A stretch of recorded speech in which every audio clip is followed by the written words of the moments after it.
Hello, and welcome to my channel. Vice Rhino here. Cirrus over there.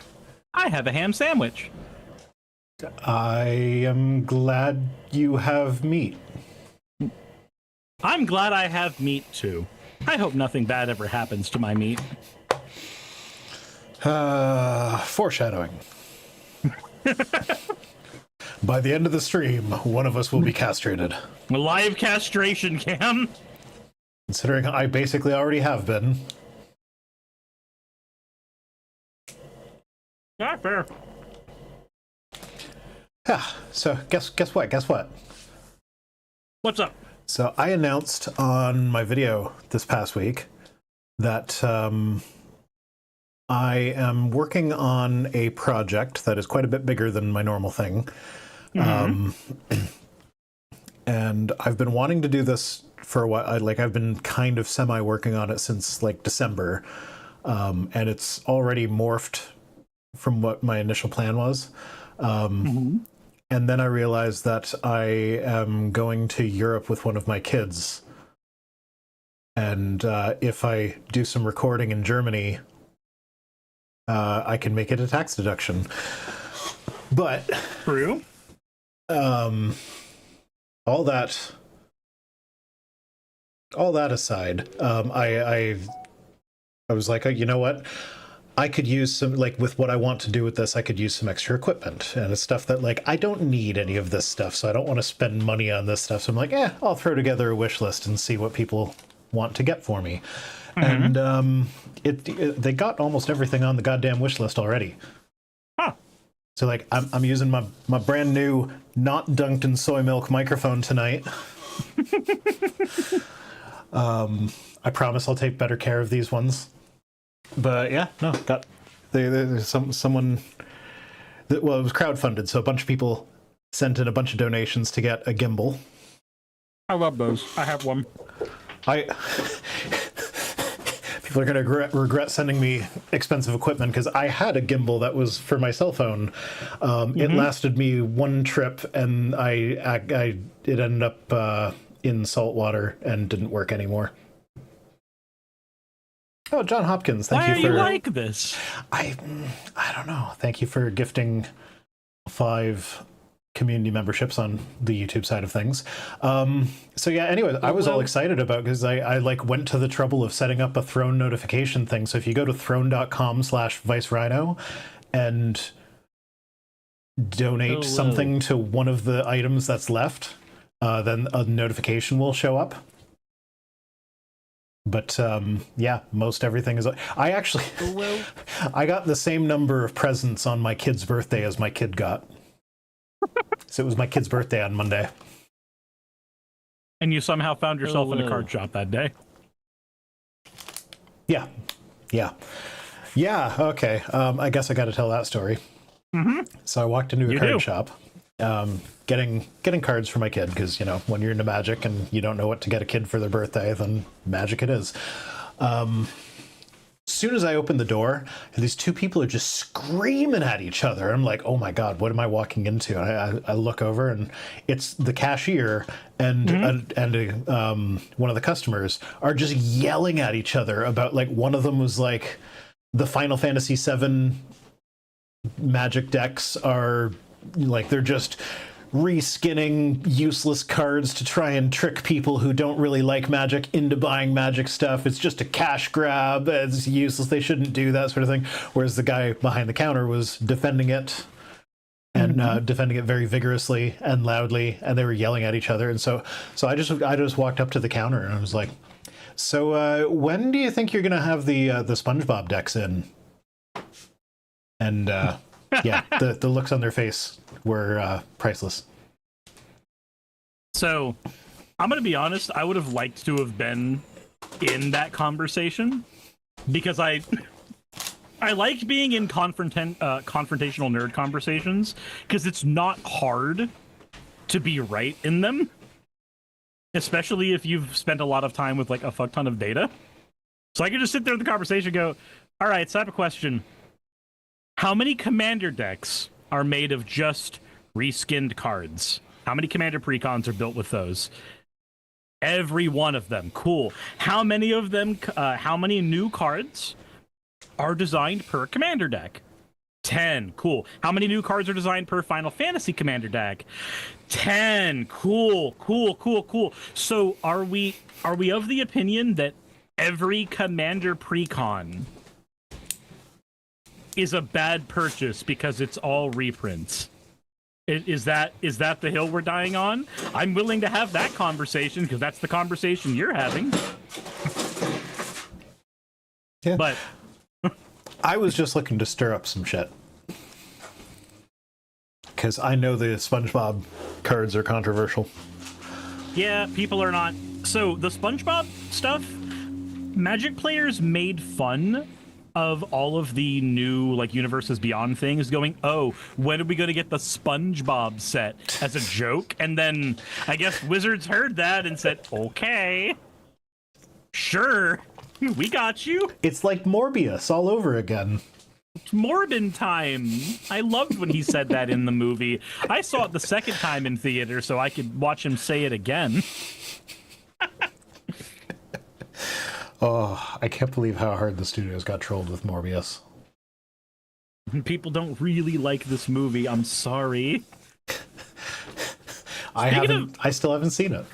Speaking of the Sony Marvel verse and things I don't like from it, I watched Venom Last Dance, and I feel like that movie was just somebody typing away in ChatGPT, going, let's make sure that every character makes the worst possible decision they could make in each and every one of these scenarios presented in the movie. Also, I feel like the Venom movies, as much as I enjoyed the first two, I feel like the Venom movies live and die only by how funny you think it is to hear Venom go, "Hey." You kind of garbled there, so I have no idea what you said, and I don't know what Venom is supposed to have said. He just screams Eddie's name, but he does it in his Venom voice, where it's like, "Hey."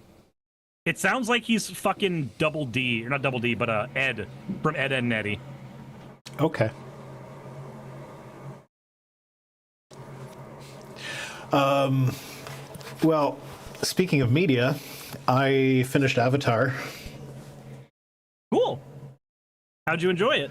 It was good. I liked it. It's a good series. I got in a nerd fight with somebody about the series at a convention because they held up a sign asking for a fight about it. Yeah, that's fair. Hello. Yeah, no, like, I also watched the first 5 minutes of the, was it M. Night Shyamalan who did the first movie? Yes. Yeah, so I watched like the first 5 minutes of that and was like, oh my god, this is the worst. It's horrible. It's so boring. And it's like, it's the same story. How did you fuck it up? Yeah, it's really bad. It's really bad. No, I really enjoyed Last Airbender. There are some people in the community apparently that like that series that think that the ending was really bad, but I don't understand those people. I mean, there were definitely things that... Spoilers for Avatar, everybody. There were things that were like very obviously trying to set up other media.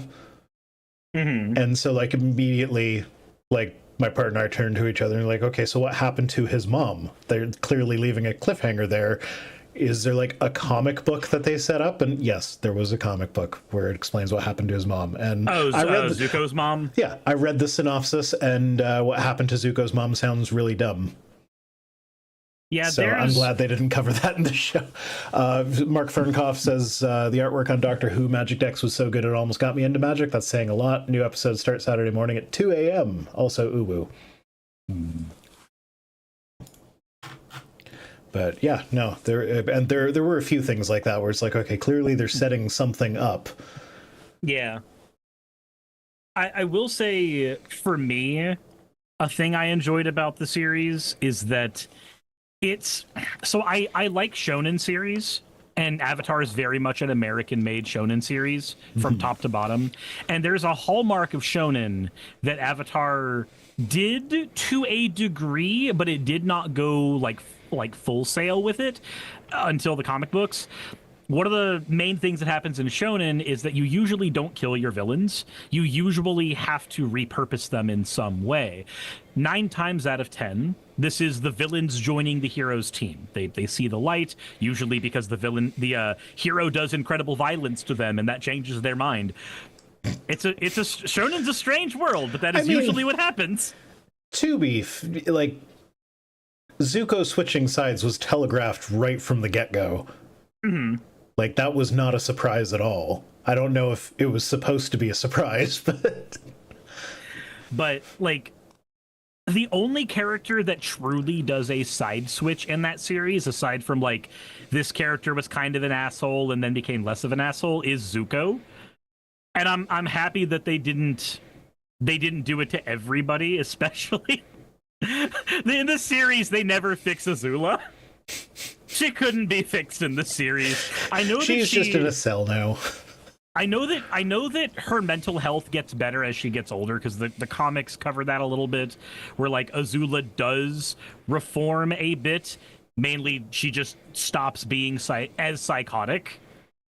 But the series doesn't tackle that. I'm kind of happy that it didn't.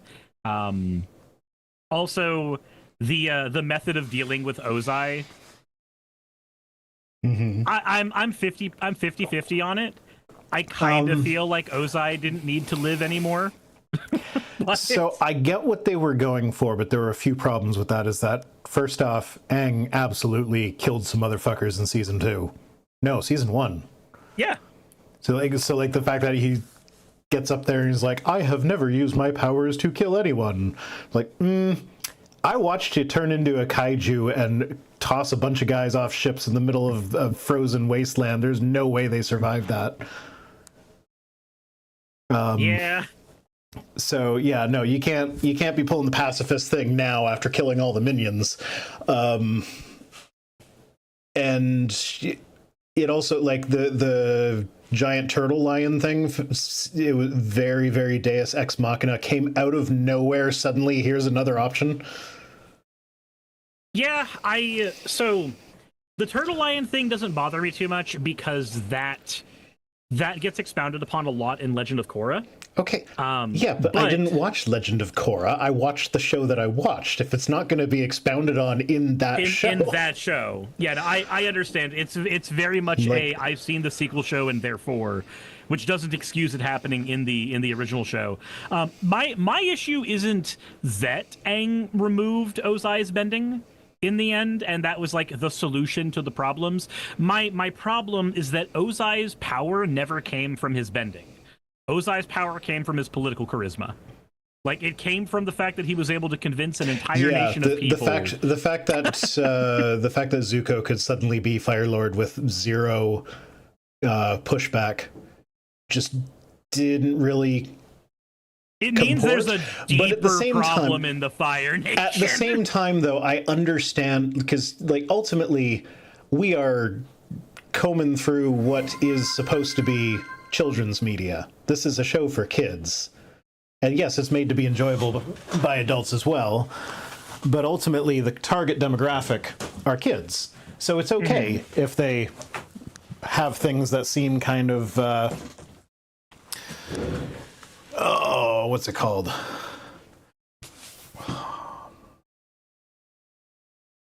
I'm drawing a blank on the word. There's a word to describe when you, like, force plot points into a thing. Ham-fisted? Sure, that's not the word that I was thinking of, but it fits. So yeah, like, as long as I was kind of looking at it from the, oh, I don't have water, so beer will have to do. Thank you, Van Briggs. As long as I was looking at it from the perspective of it is ultimately a kids show, it's a very good show.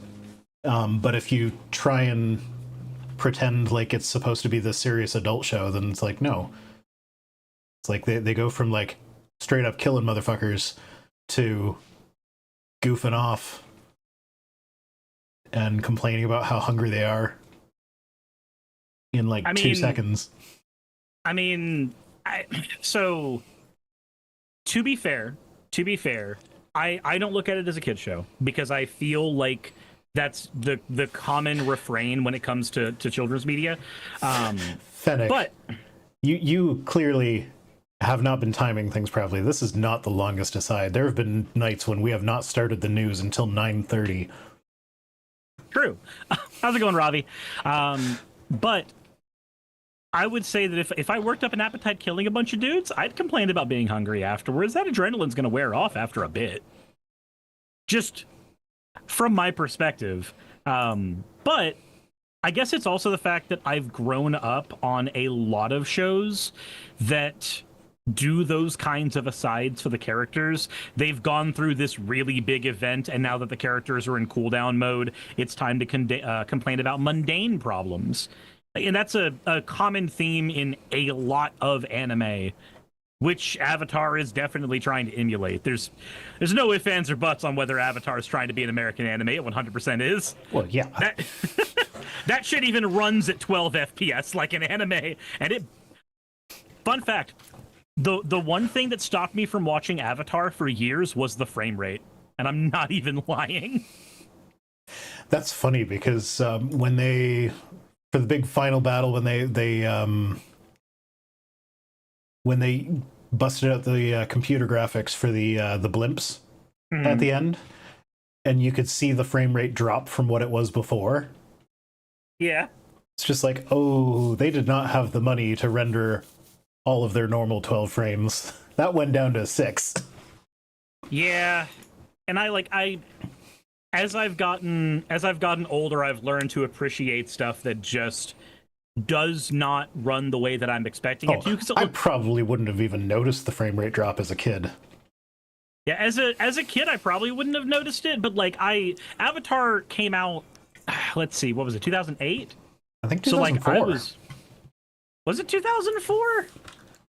I looked it up. 2005 to 2008 is when it ended.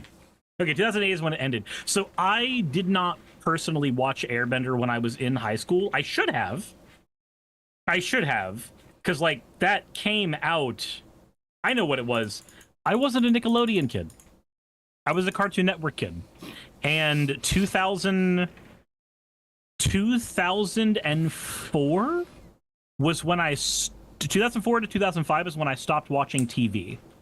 And I moved into mostly playing MMOs as my like passive entertainment that I would do. And my TV just became the CRT that plays Paper Mario. Jasper says, did you not watch Teen Titans? I did, but Teen Titans wasn't Nickelodeon. Teen Titans is Cartoon Network. I 100% watched Teen Titans. But you have to remember that Teen Titans was part of regular programming while I was growing up on the channel I was watching. So little things like that didn't occur to me. I know Teen Titans does a lot of like frame rate dips and even goes to like 3 to 4 frames a second for a lot of its segments because it's emulating the anime style really hard. But again, if it's the thing that I was exposed to naturally growing up, my brain was likely to not see that as much. Whereas Avatar, I would be like in a hospital and it would be playing on the TV somewhere and I'd recognize what it is. And the first thing that stood out to me was, oh, that's an American show. Oh, that's not American animation. That's not how we animate shows here. We do things in 24 generally here. Unless we can get away with doing things on 2s.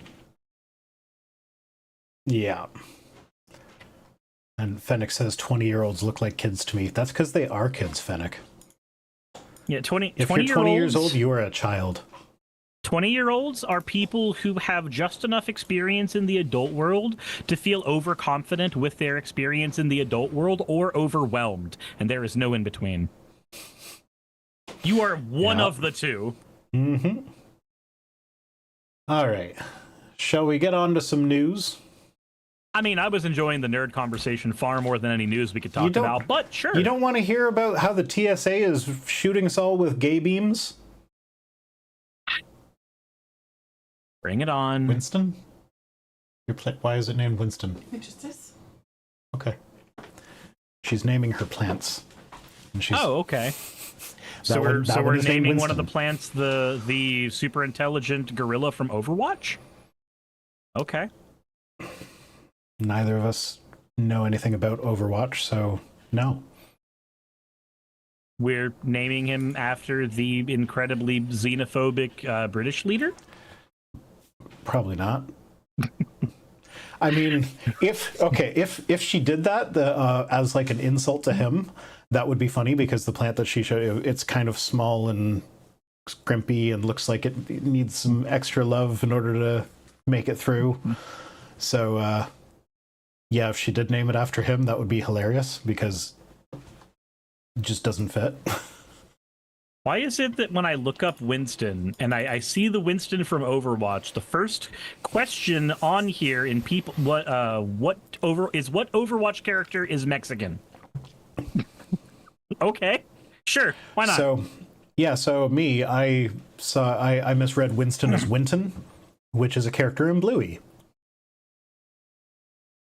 Everything Everything is comes cartoons. back. Everything is Bluey.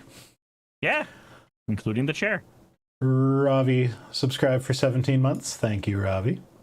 And said, almost a year and a half of subbing. Vice Rhino, get ready to clip something. Uh-oh. I don't need to get ready. My mind went to the cigarette brand Winston. See, I don't think about that because I tend not to think about things that are super fucking gross. I didn't know there was a cigarette brand named Winston. I hate that there's a cigarette brand named Marlboro because I grew up with those being the giant plant monsters in Final Fantasy. I mean, you know that's on purpose, right? Like their attacks are the bad poison breath. Like I just assumed that was deliberate. We just assumed that was deliberate. Yeah. Because they're gross. They've got bad air surrounding them. I have to know now. Got it.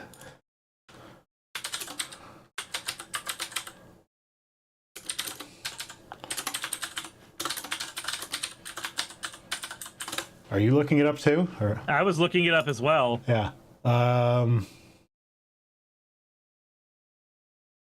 Yeah, the name comes from the Japanese word moroboru, which means sour stomach.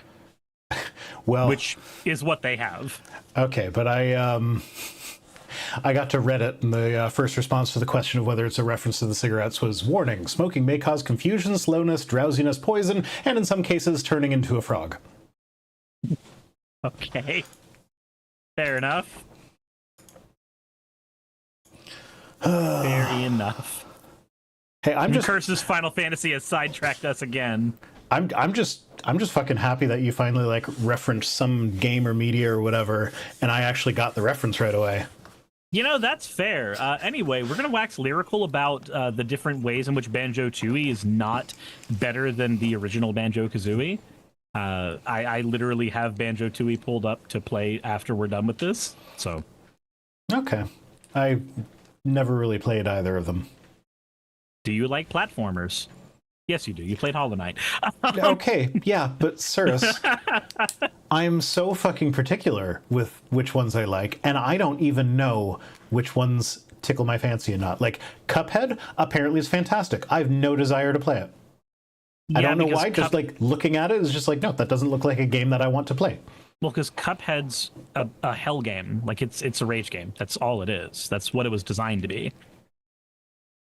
What do you mean? Like, just it's hard?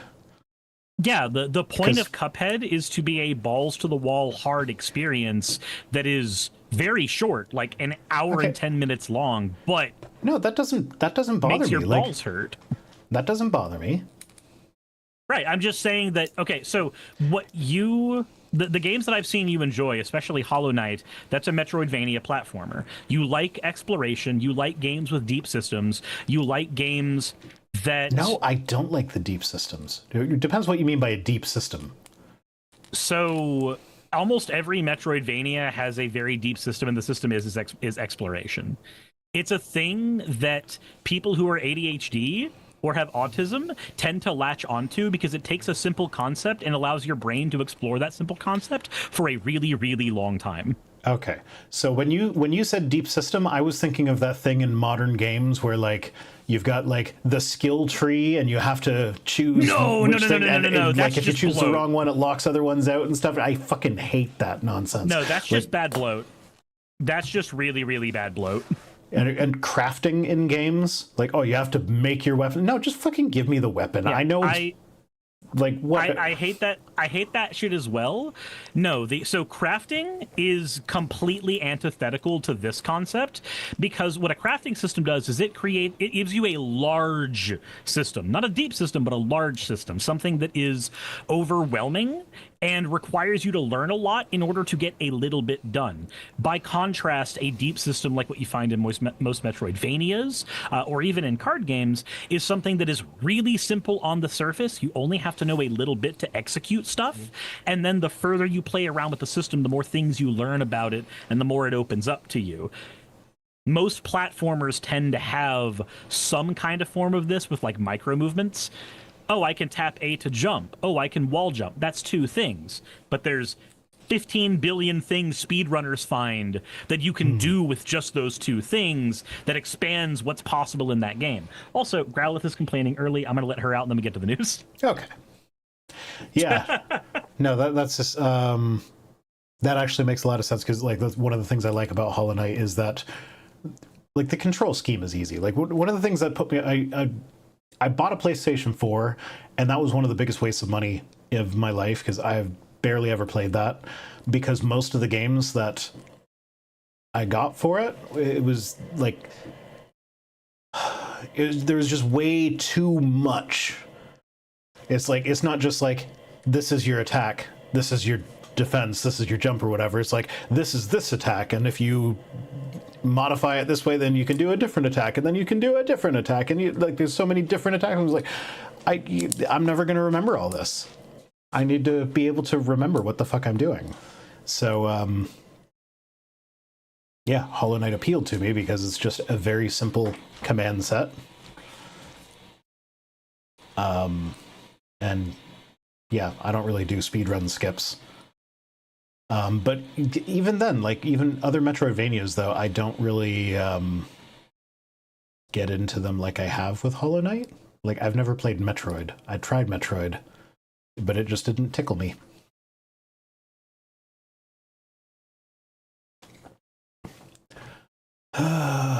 Okay, just waiting for the dog man to get back.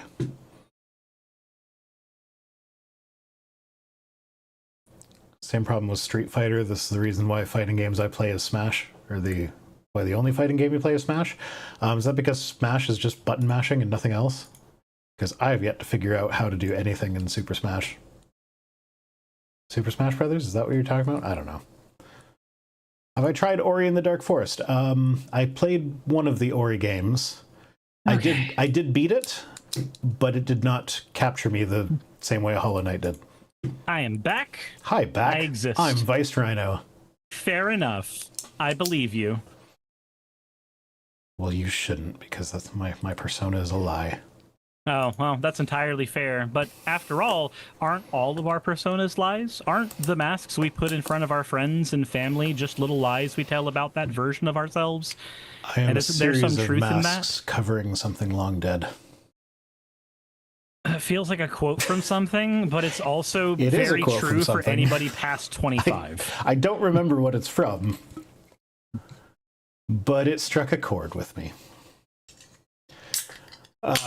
So yeah, let's talk about the TSA turned us all gay with their gay beams. I can't wait. I'm gonna dry rub a steak while we do this. Ooh, it sounds gay. It sounds gay that I'm dry rubbing a steak while we talk about gay beam machines, but Cirrus is dry rubbing his meat. No, my mom gave me and Saki a couple ribeyes. Cirrus is dry rubbing his mom's meat. Okay, I'm too close to Alabama for that joke. I'm stuck in the laundry, stepmother.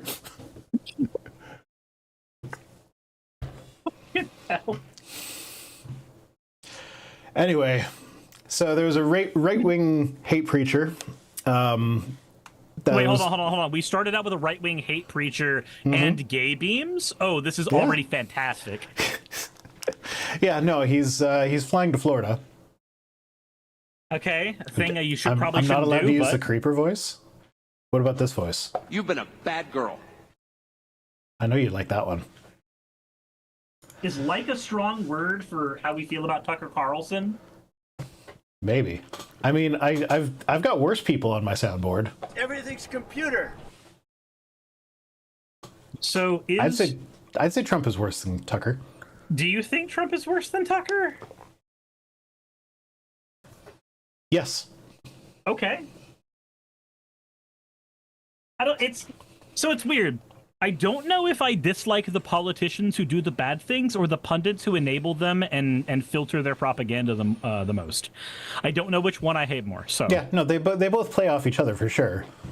Yeah, they do. It's the worst game of two-player anything that I've seen. In as far as like current relevance, nobody's talking about Tucker Carlson. That's true. He's kind of lost all of his. Well, he didn't have credibility. He lost that court case. Yeah. Progress only says we got really close, but at least we're close to topic. We almost made it to the news. We're here, though. We're on the news. Yeah, so this right-wing Christian nationalist pastor, Andrew Isker, who co-hosts with CJ Engel, what he calls the #1 Christian nationalist podcast in the world, because that's not a protected term. You know what? My podcast is the #1 podcast featuring a host. Rhino is the host in the world. Yeah. Just call it the #1 Vice Rhino podcast in the world. It is the #1 Vice Rhino podcast in the world. Yeah, there you go. Until you make a side project that eclipses this one.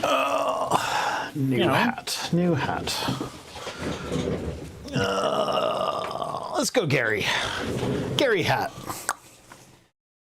I cast Gary. Thanks to my devotion to black, all of you burn for 1 per devotion. Ooh, are we doing a Gary magic card? Yeah, there is a Gary magic card. His name's Gray Merchant of Asphodel, and everybody just calls him Gary.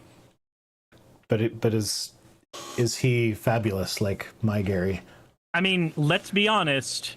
If somebody did an alternate artwork of the Gray Merchant of Asphodel with gay unicorn Gary on it, it would make perfect sense. Only fans of magic and also this show would understand the reference. There's such a wide audience. I'm going to sell so many of it and make so much money. Yeah, you'll be able to sell 10. If that. Robbie says, stream elements tip or PayPal. So for the Throne.com/Vice Rhino. Just hit !dono, because that one will automatically calculate into the tips goal.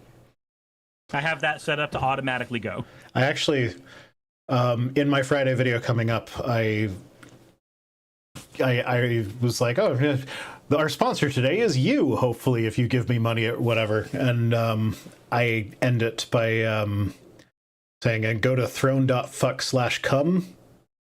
So I'm like, don't actually... Fuck/cum? Yeah. So I'm just like, don't actually go there. But the real advertisers don't let me swear and be vulgar and stuff, so I thought I'd enjoy that while I was the one that has to approve it. Fair enough. I haven't had an advertiser for a while. I just have Surfshark. Every 6 months they send me a new contract and I say sure. Fair enough. I mean, I've turned down a lot. Like Fume keeps trying to get me.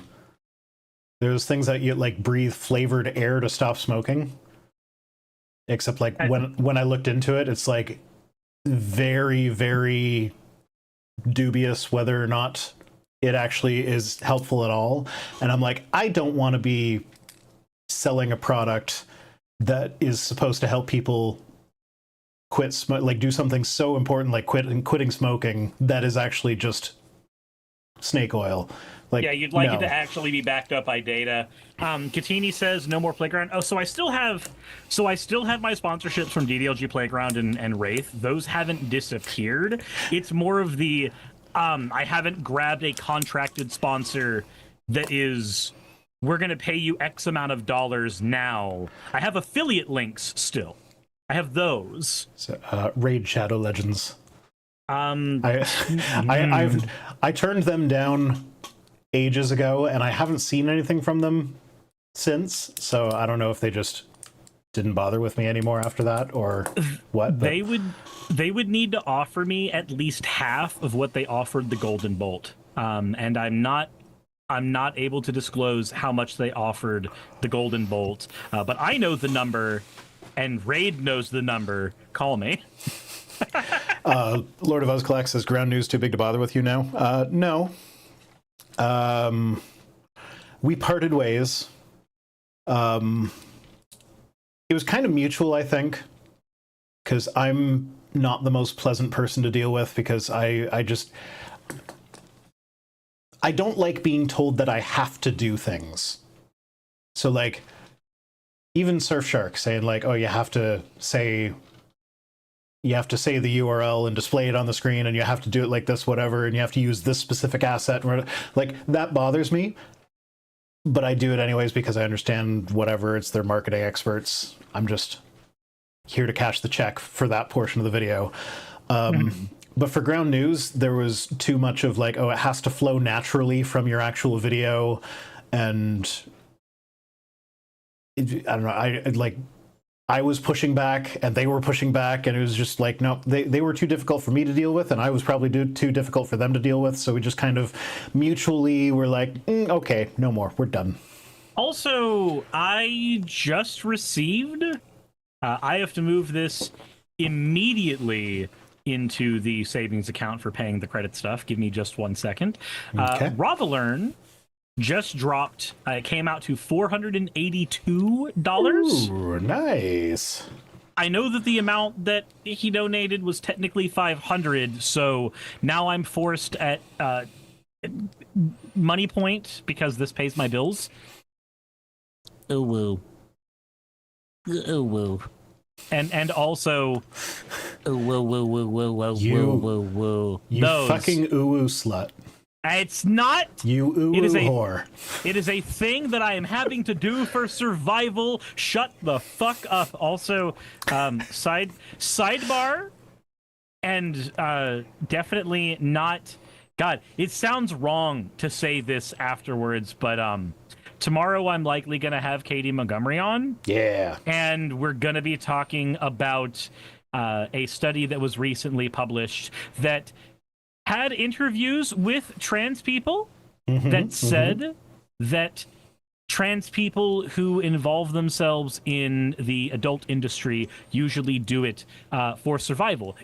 The study says that because that's what the interviews that are in the study publicly say, but the author who is synthesizing the study for our ears says, oh, it seems that trans people engage in the adult industry to affirm their gender more often than they do it for survival.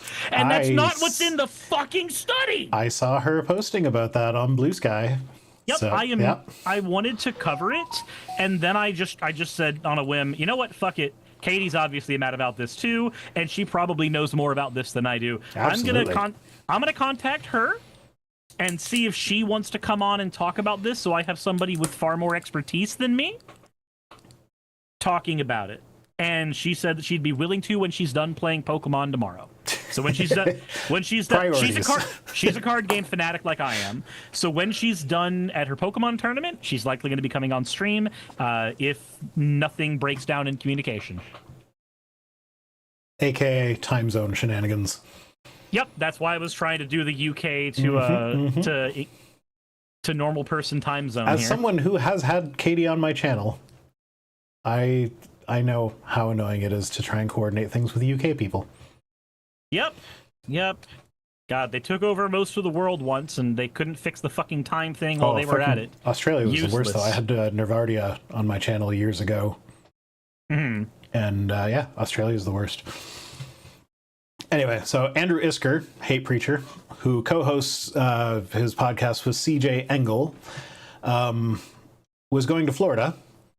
And he says, I had to be molested at the airport to go to Florida, right? Just to get on an airplane, just because I'm not going to go through the gay beam machine. The gay beam machine? Yeah, so you know the thing that you put your hands up and they take a little naked picture of you to make sure you're not carrying a gun or something. How is that a gay beam machine, though? It makes you gay. Oh, Cirrus. It makes you gay. It makes you gay by wirelessly transmitting virtual adrenochrome. Did you not know this? Wait, hold on. Please tell me that you're lying. That is what CJ Engel says. Engel, as co-host, interjected to speculate the scanning process might somehow involve virtual adrenochrome. Virtual adrenochrome. What the fuck is virtual adrenochrome? Virtual adrenochrome is? It's nothing. It's nothing. It's the gay beam. It's like I'm afraid of someone seeing me naked, because that will make me gay. So instead of that, I'm going to have the man at TSA feel me up.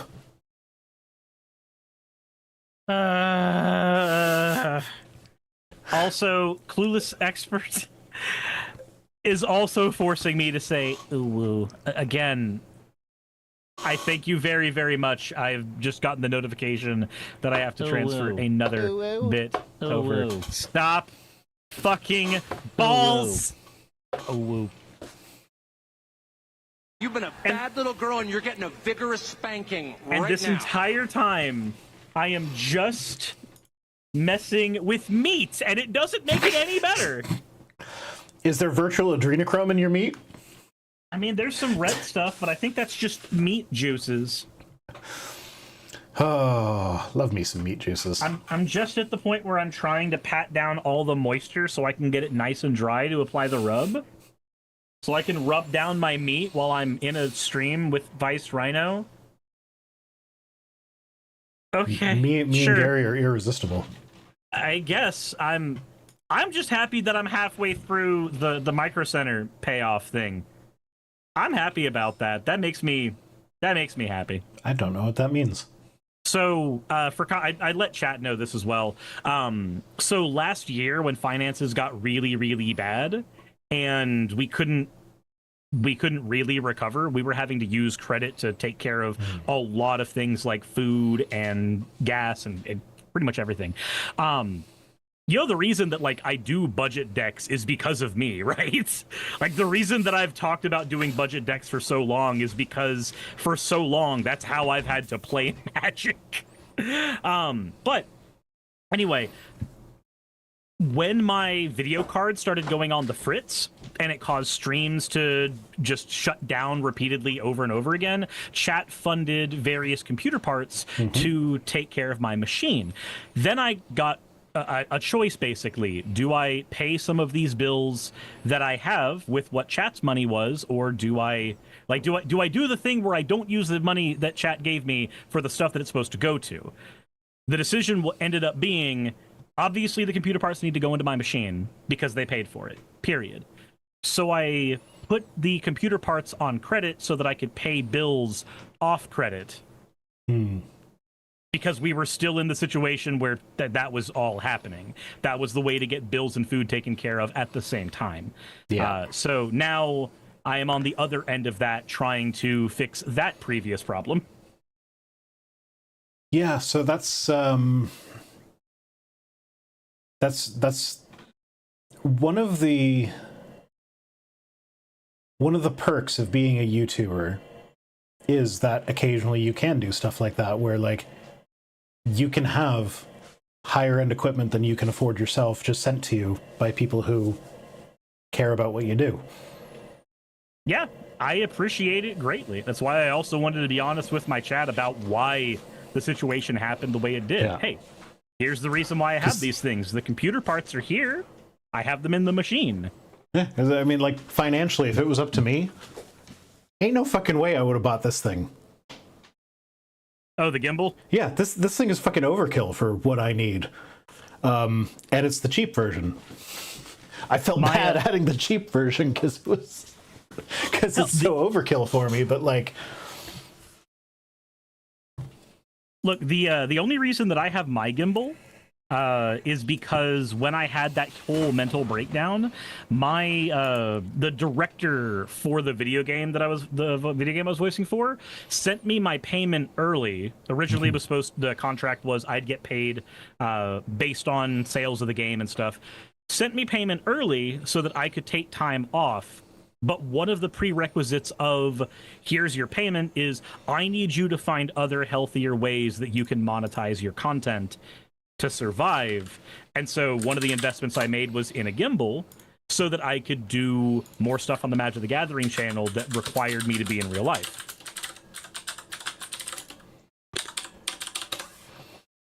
So, like you, the only reason I have a gimbal is because somebody was willing to help out with that at one point in time.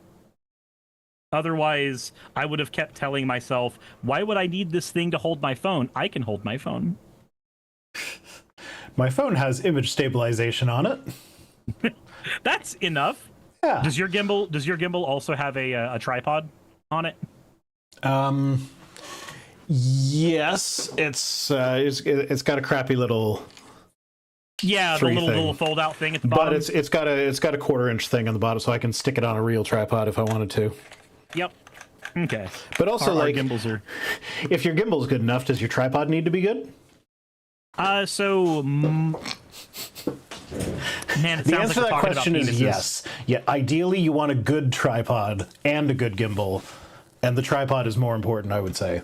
There's a reason that I have like 6 tripods, and that's not counting the tripods I've given to other people when I've not needed them any. Oh, so the tripod that I put on my list is significantly bigger than I thought it was going to be. Mm-hmm. So that's going to transition to my staying home tripod, and the one that I have now is going to be my traveling one. Stoff says I was busy and Jet had to get me. What's going on? Hold on. Why are y'all rubbing meat without me? Oh, we're talking about how the TSA wants to make you gay by taking naked pictures of you and shooting you up with virtual adrenochrome. Yeah, we're talking about gay wirelessly. beams right now. Yeah. The rubbing meat is that while we're doing this, I am actively dry rubbing steaks. I just got all the moisture sucked out of them with paper towel, and now I am at my desk dry rubbing steak. Circe is sucking the moistness out of his meat while we It's talk true. about the gay beams. I am, and in fact, if you want, I can just take a picture of these as I am seasoning them. You taking pictures of your dry meat? I am taking pictures of my dry meat, and I am sending those pictures to you. I don't want your dry meat pictures. You'd rather them be wet putting meat them on pictures, stream. you fucking weirdo. I mean, maybe. I'm not showing these pictures on stream. Oh, that's entirely fair. I can show them to my stream. Yeah, you can do that if you want. Yeah, Yeah, that's some nice looking meat. I like the look of your meat. I like the look of my meat too. I look at my meat a lot. And then, But also, just let Stoff draw them. where's my zoom button? Here we go. Here we we are. Really There's need to my zoom meat. in to be able to see Circe's meat. There's my meat. There's my meat, everybody. I'm not done seasoning it. That's the first pat down. But there's my meat. There's where it's at the moment. Okay. Delicious meat. Delicious, delicious meat with gay beams and virtual adrenochrome. With gay beams. Because why the fuck would we not have virtual adrenochrome in the beams that make us gay? Smacko says your meat is looking kind of colored. That's racist, Smacko.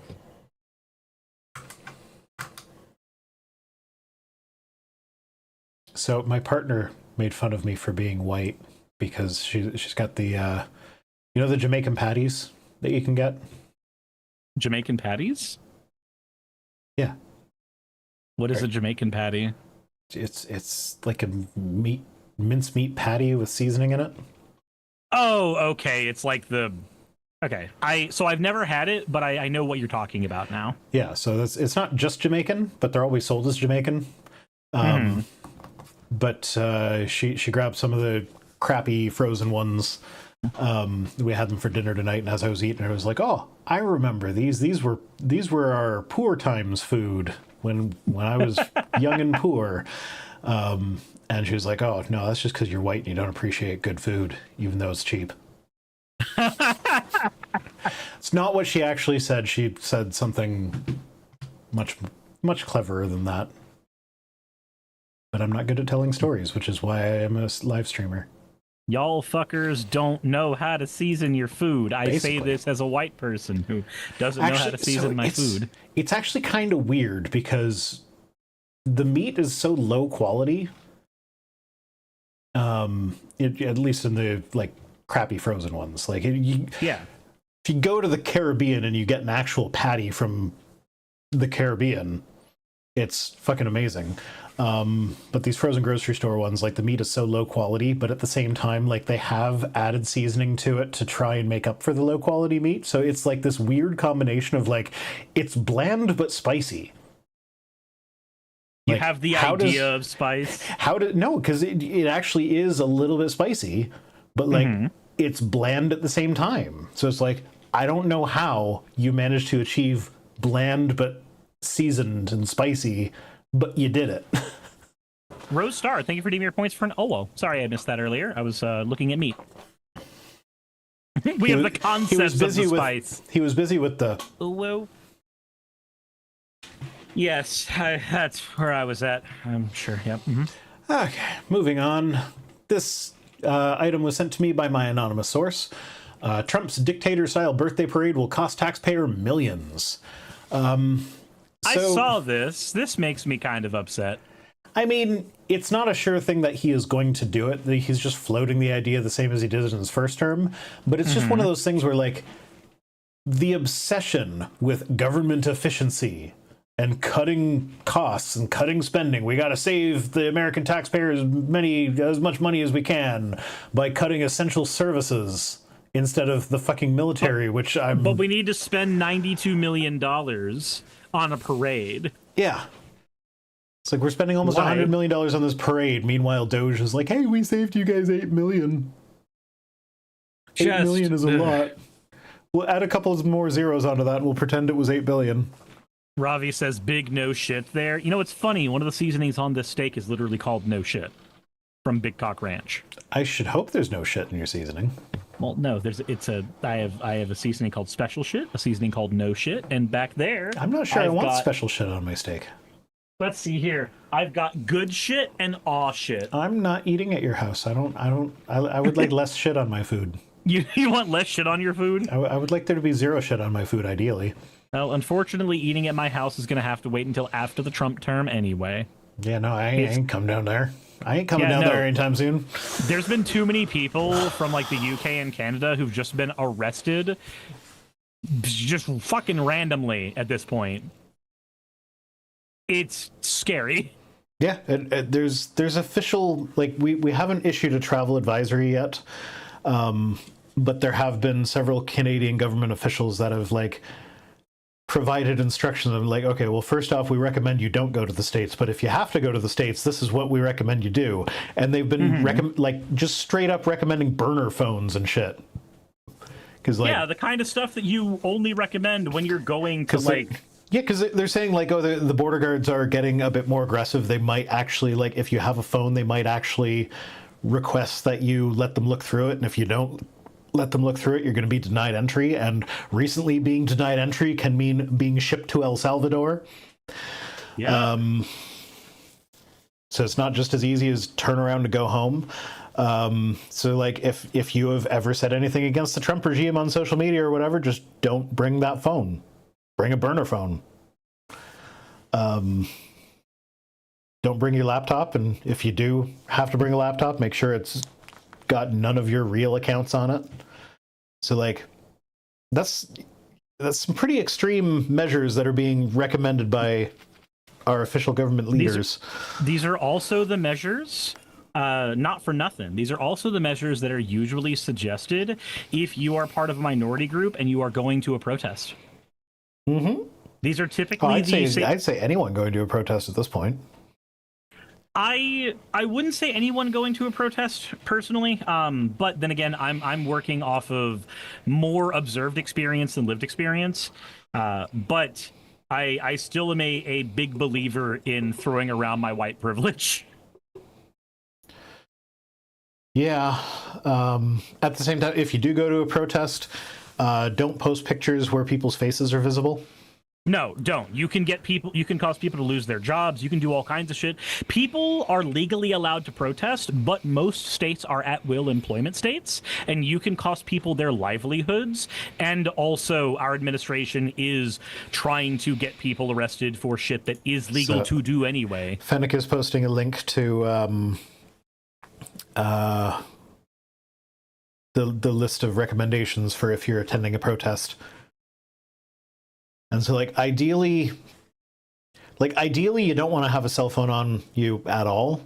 But in this day and age, a cell phone tracking. But in this day and age, a cell phone is pretty essential for emergency situations or whatever. So if you can't afford a burner phone, turn off location services. Turn your phone put your phone in airplane mode, because even if location services are turned off, it'll still connect to the towers, and that can show what general area you were in. Man, you know what I miss? I miss when we were able to pull the batteries out of our phones. Mm-hmm. I miss when that was a thing we were able to do. You still can if you're determined enough. I mean, obviously, yes, but it's agitating to me as a technology user that likes pushing technology to whatever, full amount that it's able to be done to a degree. It agitates me that one of the simplest ways of turning off a laptop or a phone when you've pushed it too far and frozen it is not available to me anymore.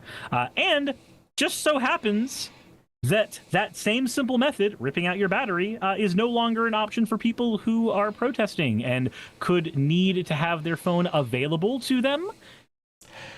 Yeah, similar vein. There's technology just in general has been migrating away from being able to turn off all the way off. Mm-hmm. It's my TV, for instance. It's the fucking user interface on it is atrocious, and it will fuck up all the damn time. And the solution to when the Netflix app or the Disney app or whatever fucking streaming service you're going to, when it doesn't load properly, you need to do a hard reset on it.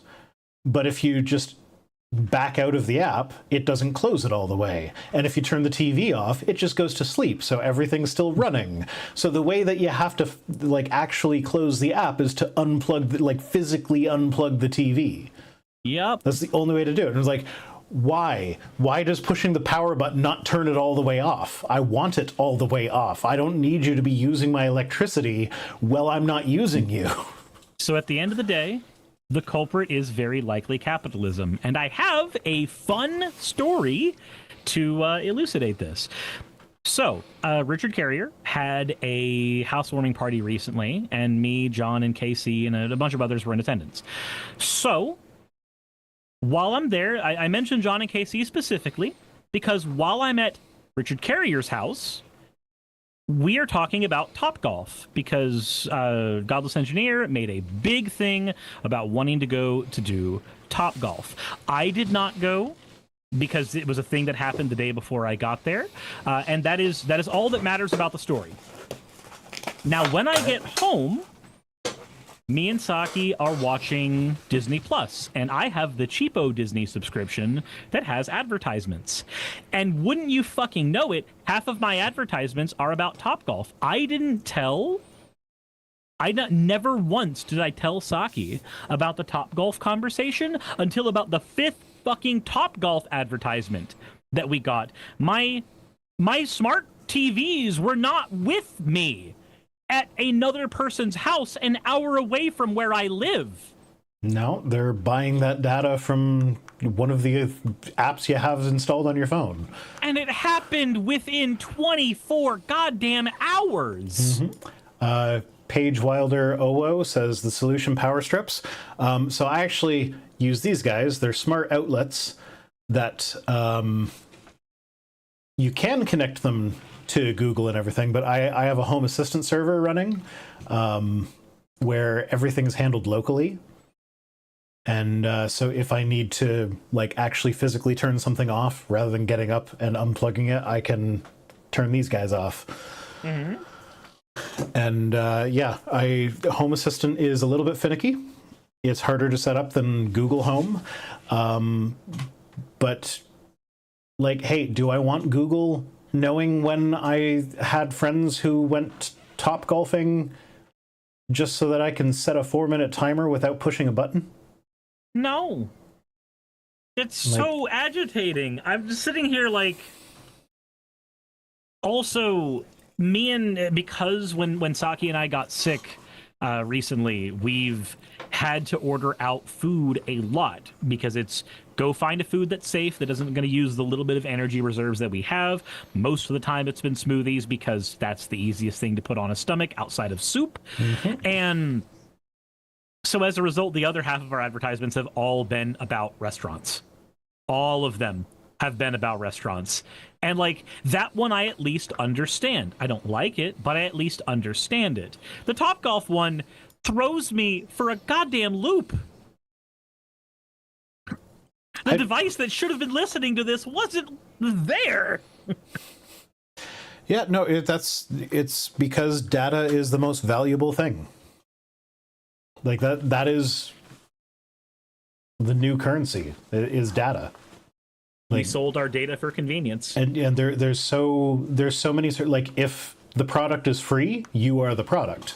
I know that's a cliche at this point, but if you are using some free service or whatever, and then you're getting funny ads like this, it's not, I don't think it's some people who get more conspiratorial with it be like, oh, your phone is actually using its microphone to listen to the words you are saying and then sending you ads based on that.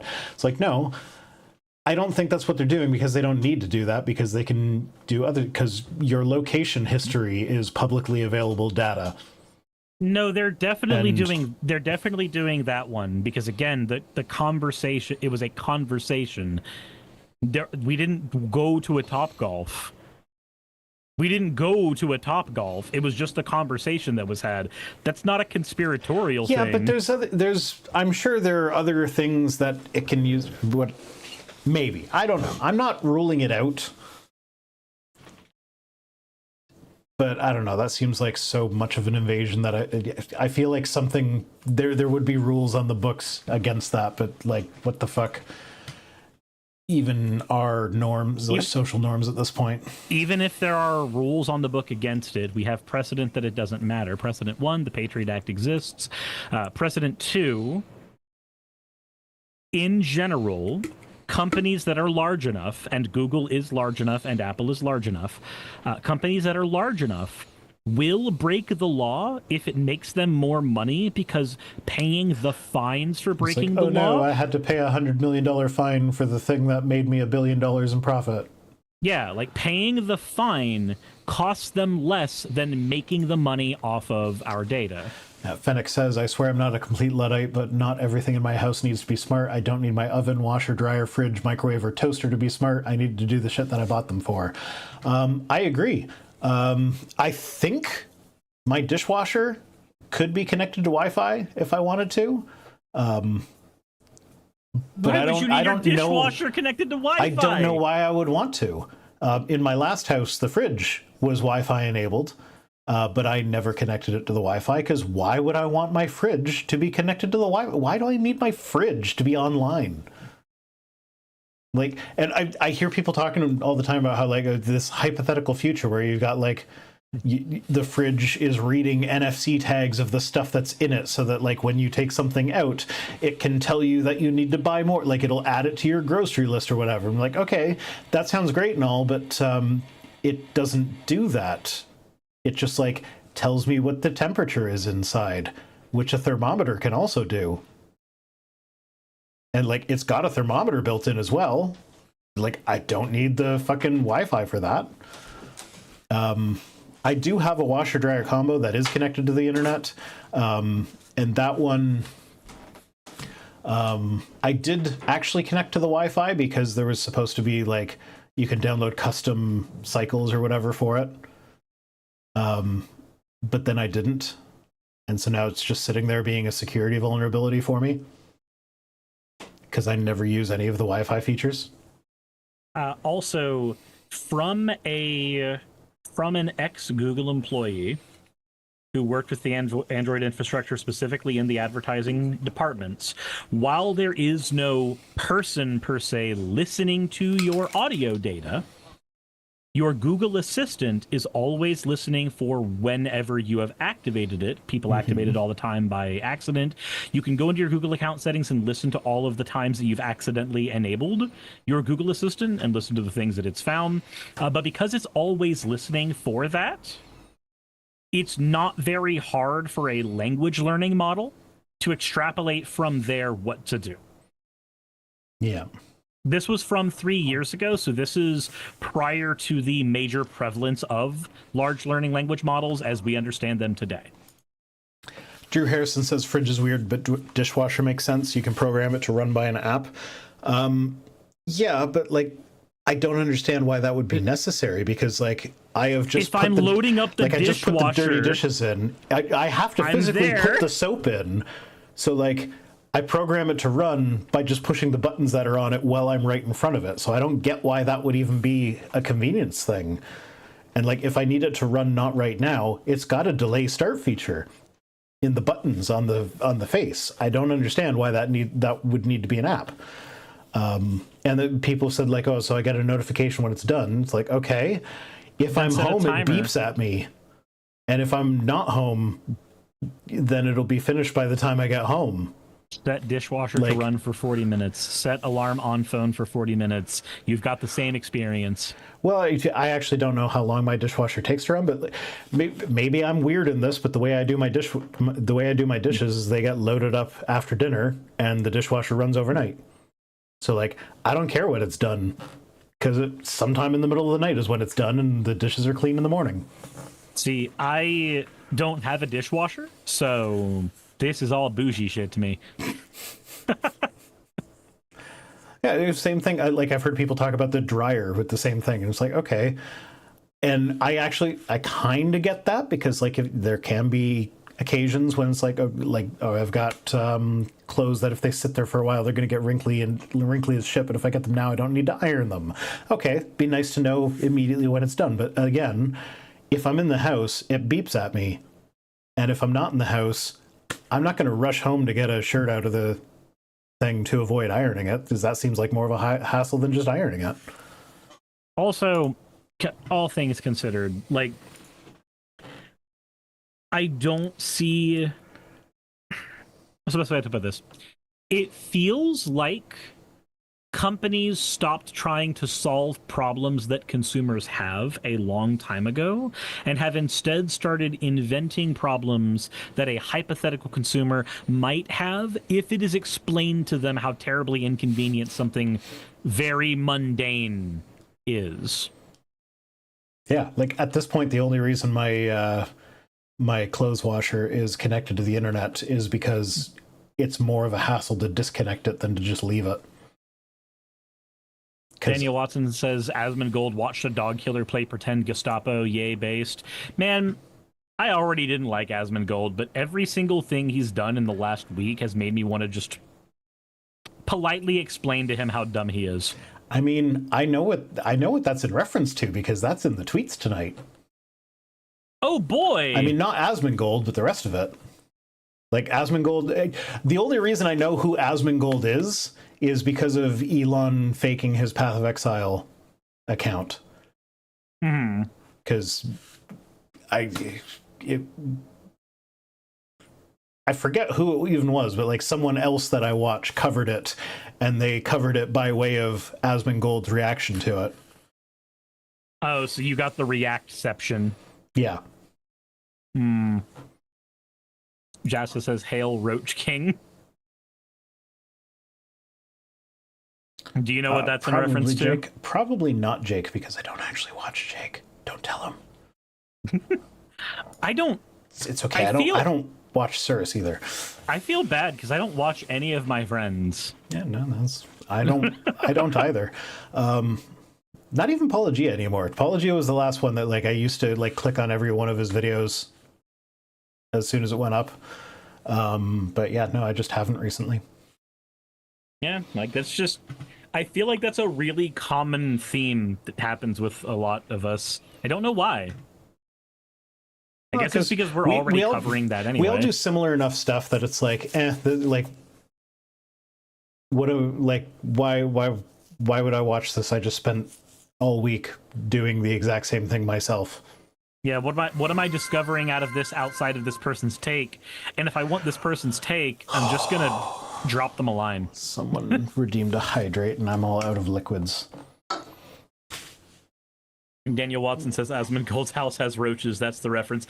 Yes, but it's deeper than that, though. Asmon's house is like you talk about Asmongold. I'm going to get liquid because someone redeemed a hydrate. Fair. His house is like famously unkempt. And because of my wireless microphone, I can still talk and interrupt you doing whatever the fuck it is you're doing. But you also can't hear me, so things just get weird. Just as full of dead rats. Yep, that dead rat he used as an alarm clock for some reasons. Jeopardy says the explanations I've heard in the past has been they don't want to be influenced by someone else's content before they make their own video. That is part of it. I'm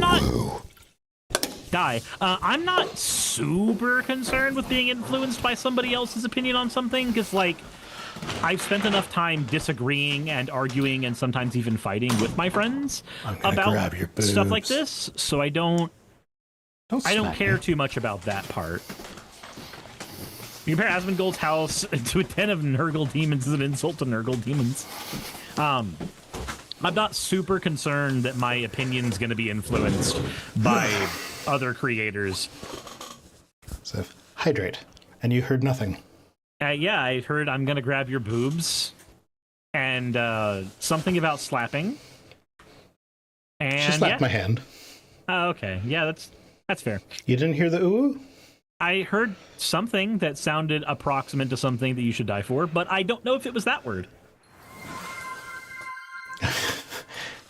Paige Wilder. Oh, hat. All right, wizard hat. Paige Wilder says, as for the smart fridge, I suspect the fridge would record basic data points like when the door is open, how often, for how long, etc. Yeah, I don't know. Like, if that's data that they're collecting for the sake of having user data, maybe. But, like, the features of that fridge were basically, like, if something's wrong with the fridge, you can diagnose it over Wi-Fi. So I'm like, okay, I'll install the app when something goes wrong then. You know what also lets you diagnose problems over Wi-Fi? Googling something. Yeah, Just but saying. I mean, I could see that being a useful feature. More useful, though, would just be like on the display screen that it's got, just have like an error code. Yeah. So you can Google that error code instead of connecting it to the Wi-Fi. Yeah. Anyway, oh, nope. So, yeah. Just basically wanted to shit on Trump for wanting a parade. We didn't do that for very long. No, we didn't. But it is ironic that they're pretending to care about government efficiency, but then they're wasting all sorts of resources on shit like this. So there is the reason that the like diagnose thing with Google, the reason that immediately popped into my mind. Do you know the channel technology connections? Of course I know the channel technology connections.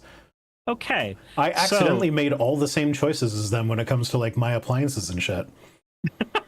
It's like I drive the same car as him. I have the same dishwasher as him. In the last house, I had the same microwave as him. Sounds like you're stalking him. No, this was all stuff that like. This is all stuff like it was research that I did on my own, and then I bought the thing, and then I saw his video, and I'm like, oh, that's my car, and oh, that's my microwave. So What I am mostly referencing to where he's concerned is he made a video called "Algorithms Are Breaking How We Think," and I don't know if you've seen it yet. It sounds familiar. So the beginning of the video is, let's figure out how to repair this old FM radio. You have all the information you need to repair this FM radio by me just handing you this picture. But most people don't know they have all the information they need right there. Yes, because I do remember this one, yeah. Because through watch, and this is why there was somebody who said that the reason that I rail against TikTok and not YouTube in the same way, I rail against YouTube too, by the way, is because I don't make money off of TikTok. First of all, no.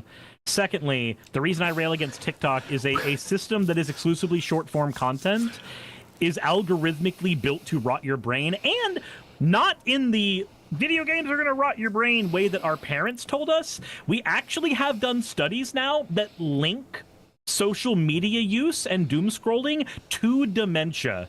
A causative link.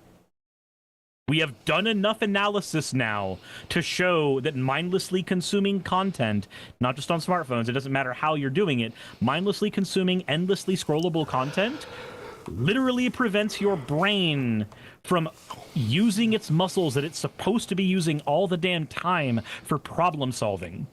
And that is a direct cause of dementia. Jazza says, why would you let me know that? Because I care. So, completely side thing, Technology Connections video was about showing how just, not in a scientific way, but just on a day-to-day way, human beings generally fail to take the time to do anything for themselves when the option to mindlessly scroll is there instead. So when you look at... Fuck off. When you look at a picture of a radio, and you are asked how to fix this radio, instead of doing what he did, which is, all right, well, we know that the radio is this brand, and we know it looks like this, so let's just look at radios that are FM radios from this company and see if we can find an image that looks like the one that we're looking for. Then we can have the actual model number of this radio, and then we can start diagnosing problems. But most people won't do that. Most people have spent so little time engaging in problem solving that that concept is alien to them now. Dark Falcon has been a member for 11 months, says this is why I like both of your contents, because we never stay on topic. I feel like our contents are ADHD fuel, but in a way that doesn't rot your brain, maybe? Yeah, we're long form. And at the same time, like I do still have short form content that gets produced because it is the nature of the beast of the environment that I'm in. I am on YouTube. I am a person who makes content on the internet, and the internet very heavily favors short form content right now. So but I'm still not a fan of it. I fucking hate it. So here's the thing. It actually does both. It's you either got to go short or go long. You can't stay in the middle. And somehow my last like 3 or 4 videos have all been under half an hour long. So I'm like in the middle. And it's like, oh, that was a bad decision on my part. Yeah. But you know what? They were fun videos. Like the one coming up this Friday is like 19 minutes long. So it's like 10 years ago, I would have said that's too long, got to split it into 2 parts. But now I look at that and I'm like, wow, that is so short. How did I get one out that's so short? I felt weird that the decks that I have been working on for my channel have ended up being like 28-ish minute videos instead of 40. Like, I talked about 100 individual cards and even did a live play test. How did this come out so short? I should stop talking fast. I've thought about talking slower, but I just got a comment the other day that was like, I love how fast you talk. Make things so much easier to process or something, is what they said. You're just sitting there going, all right, I'm going to talk very fast. I'm going to talk like Ben Shapiro. I love my hero, Ben Shapiro. My hero, Ben Shapiro, says so many good things, and I love the way he talks. He's so smart. I'm hoping that having Piper edit my stuff will kind of nip this in the bud. But what I noticed about myself was that I was getting faster as time went on because I don't like listening to myself talk. Believe it or not, it's really weird for a YouTuber to not enjoy hearing themselves talk. So what I would do is I would edit when I edit my own videos. I always watch them on fast forward. So like I never do it at regular speed. And so I got used to hearing myself speaking fast. So then when I'm recording, I'm like, oh, I'm speaking really slow right now. I guess I better speed it up a little bit because this isn't how I'm used to hearing myself. So I would talk faster. And then it just became this cycle of like, I just keep getting faster and faster and faster. So I'm hoping that having an editor will kind of put a stop to that, and I will just stay at the speed that I'm at now. There, thank you for the hydrate, CJ Sonic, and said, "What's your thoughts on the new Deadpool card?" There were two ways they could have gone with the new Deadpool card. They could have either gone with breaking the fourth wall or making him like immortal with hyper regeneration and shit. I'm happy they went with the breaking the fourth wall effect for him, where he gets to steal the text box on other magic cards. I'm happy they went with that one. Oh, that sounds stupid. Yeah, it's also the Master Multiplied from the Doctor Who sets spiked up like 1,000% in price because of the Deadpool card. Okay. Because what people are doing is they're putting Master Multiplied in the deck and then making Deadpool swap his effect with Master Multiplied so that you can create an infinitely scaling army of Deadpools that infinitely steal all the text from your opponent's cards.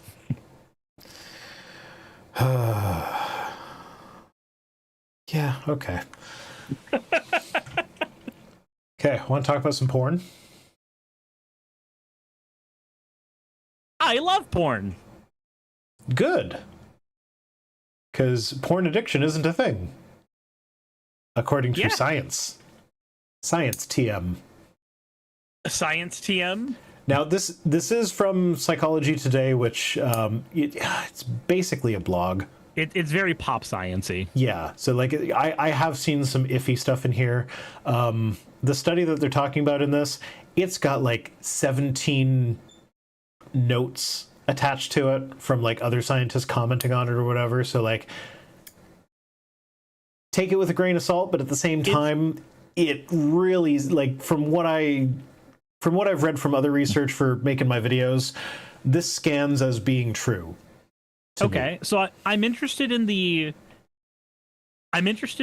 how they articulate this particular one, because I've had a lot of passive it's not studying when it's like passively listening to content, but there are a few creators I've listened to who have a lot to say about how we engage with porn. So I'm interested to see how this goes. So this is also, speaking of porn, Stoff dropped something horrible in the NSFW section of the Discord server, and I'm terrified of the work in progress that's there. Did you see the screenshot of my chat before we started that I sent you? I did see that, and I'm scared of everybody involved in anything that you are a part of. Honestly, I have no idea what they were talking about. I just thought it needed to be shared with you. So, for context, Jay Anderson said, I was looking for ant-on-ant hippo porn, and Bing sent me here. Where's the porn? To which I replied, there's plenty in Cirrus Discord. To which they replied, ah, thanks, but my stepmom told me not to go into Cirrus Discord when she's working. Fair. I have sent you... Oh, there's a Gary! Yeah. That looks like it's basically the same as the one that Piper did before, but different angle. It just looks painful based on what's happening to me in that picture. No, his horn's a staging plug. So you only go in as far as you're comfortable with. Still feels painful. I mean, you don't have to. Okay. porn is just artwork that people will complain about when it comes to age. So, God damn it. So, this is an article I'm actually really curious about. Okay, so porn addiction is not a diagnosable thing. It's not in the DSM, and it never has been. Okay. And the way this study looked at it, it's so it's a meta-analysis of other studies, but most of what they were looking at is basically self-report. Do you think you are addicted to porn?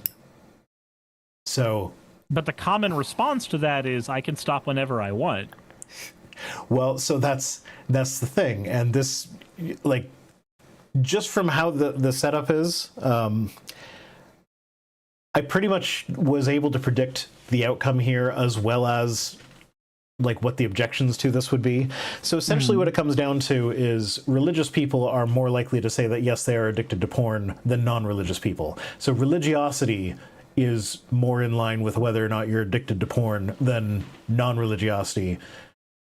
Or than, But doesn't than that anything also else. But doesn't that also suggest, though, that people who are religious and therefore are taught to be shameful of these behaviors and therefore shameful of addictions as vices are the most likely ones to self-report this as well? That doesn't Yes. seem to... yes.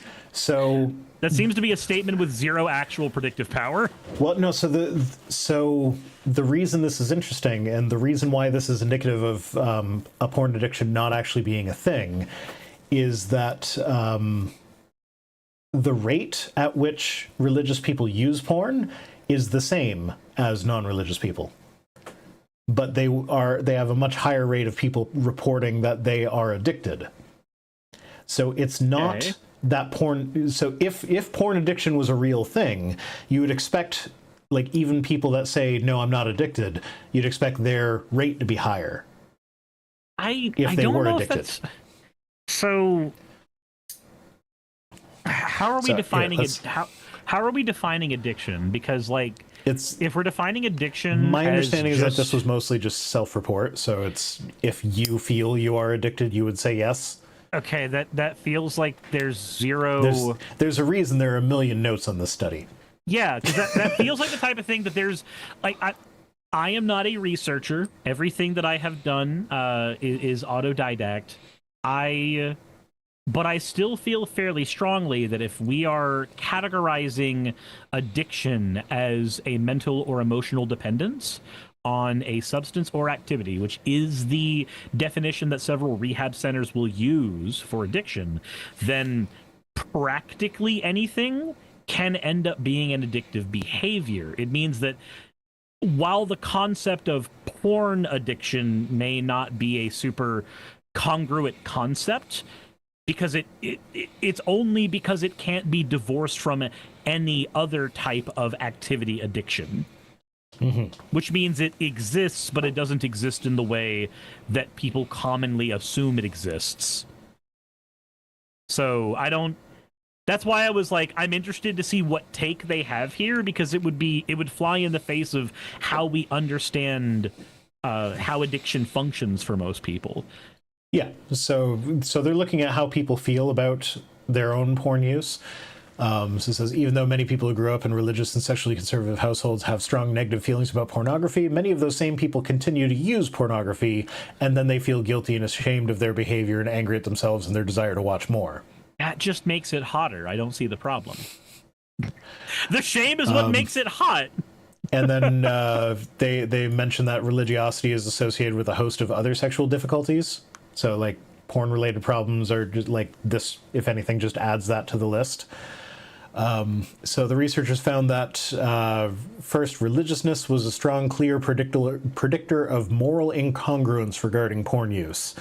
So that's basically, I'm doing a thing that is against my own morals. Also, like, that's...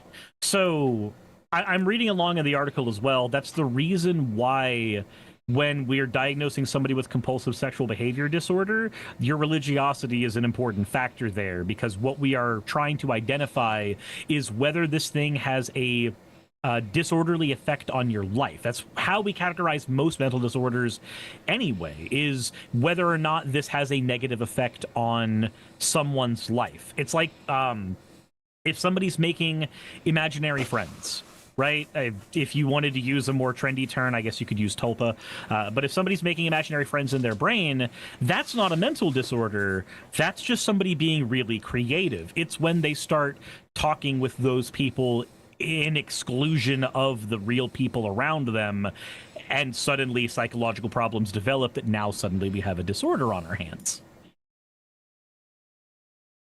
Yeah, I'm just thinking back to my kid who had a whole society of imaginary friends that they could still tell stories about the entire time. They all had names. There's Malibu Xing Xing and Nini and Alan and yeah, now they've been diagnosed as autistic and ADHD and I mean, like for me, I had to look up this term earlier because I forgot what it was called. But there's a particular psychological term for when somebody creates a world inside their head, and that term or that particular phenomenon is almost always found in people who write because they have the world in their head. Like it's literally where they're pulling the data from for writing their stories, and like. I've used that as a coping mechanism for years. I've talked about it with my chat before. But then to find out that there are ways in which that becomes a disorder where it turns into what's called maladaptive daydreaming was something that I was reading into literally earlier today. CJ Sonic says reality marble. No, that's not the word for it. I'm going to look it up real quick while Rhino entertains palace? you. No, not a mind palace. That's something that somebody uses for storage of data. That's the specific term for storing data in the brain. And we all know about that because of Sherlock. Yep. Or there's a mind palace. Paracosm. Mind palace.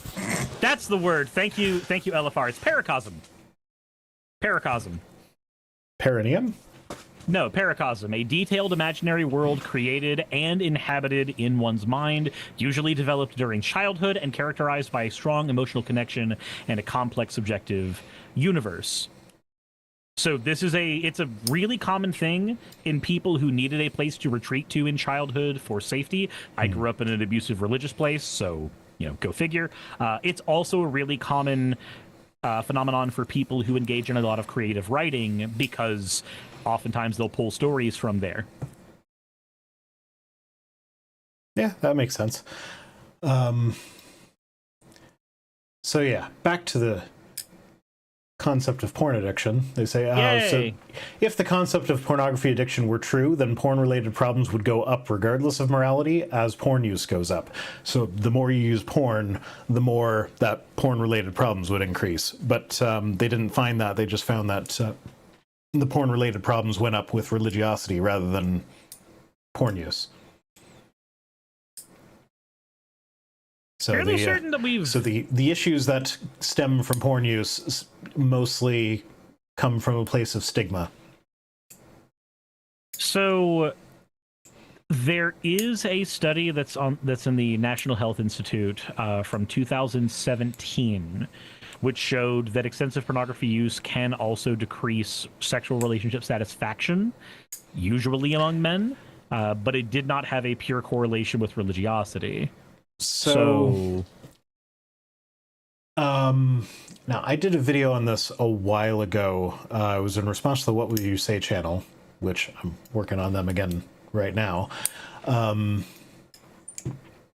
And one of the studies, actually a couple of the studies that I came across while I was doing that, talked about how most research about the effects of porn go into their research assuming that they are going to find negative effects. Okay. But then when researchers went in with a more neutral expectation, they found more positive effects. So if you look for negative effects, they get amplified. Whereas there are positive effects of porn, like body image is actually improves among people who watch porn.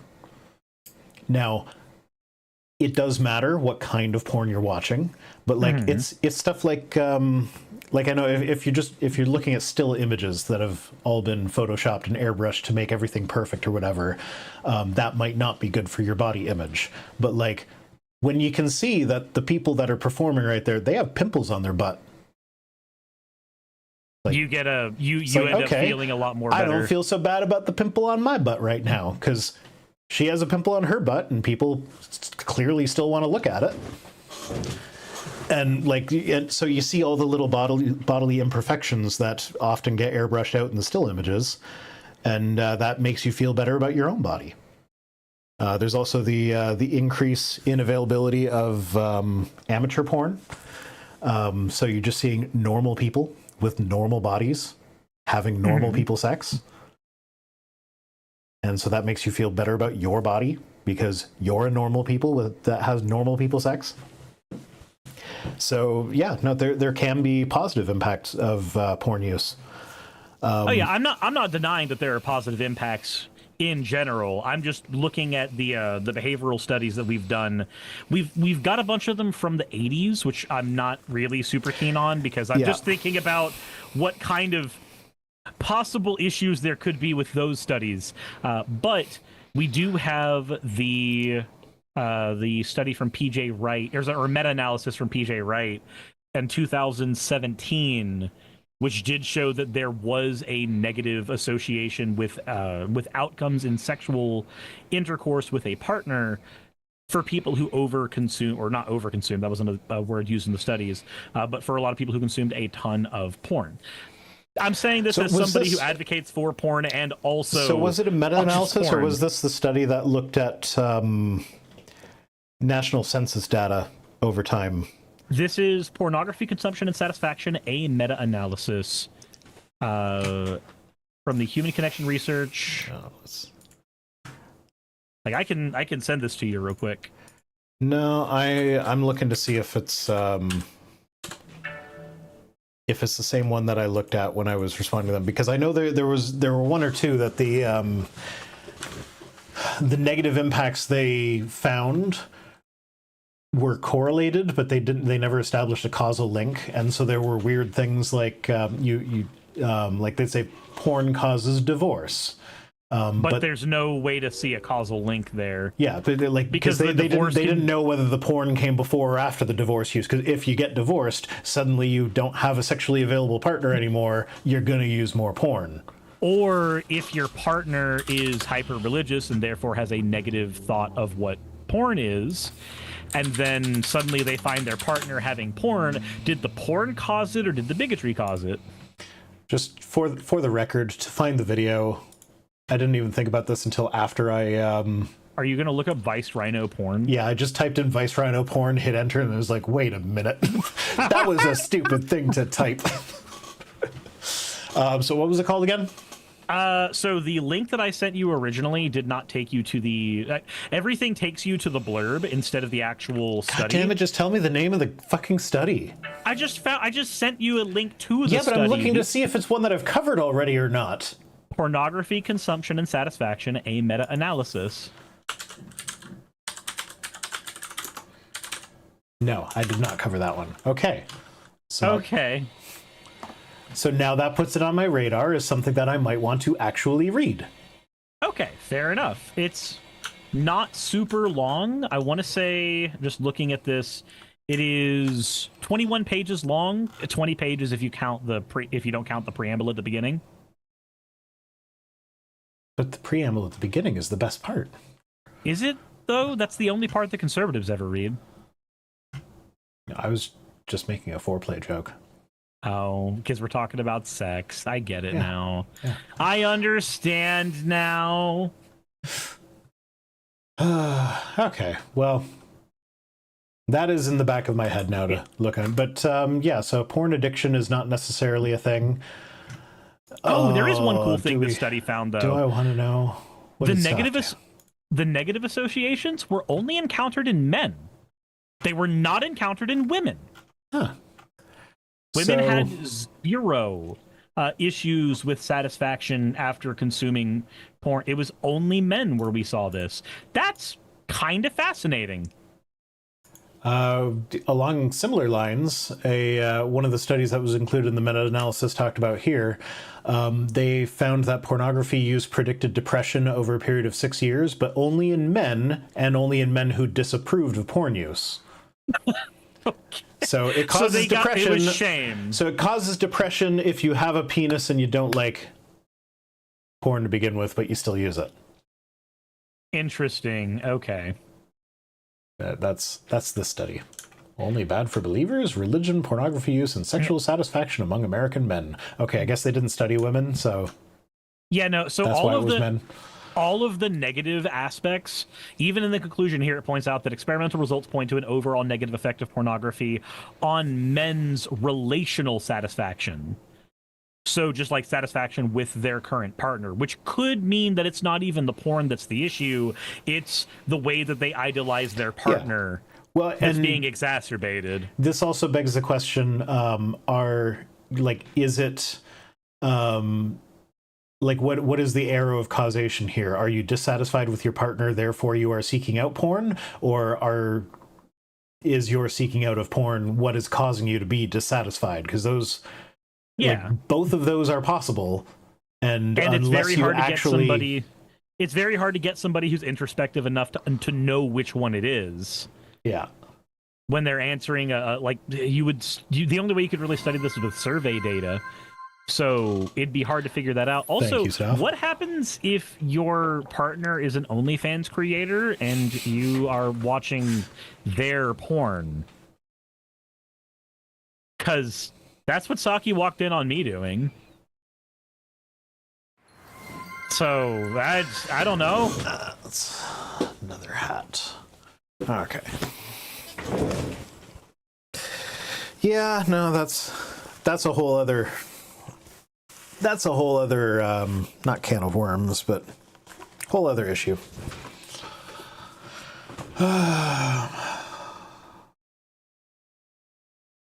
Yay, porn. Sean Helfin says, okay, now my brain is just automatically questioning, this is how many of these studies also include men who are heavily in the closet.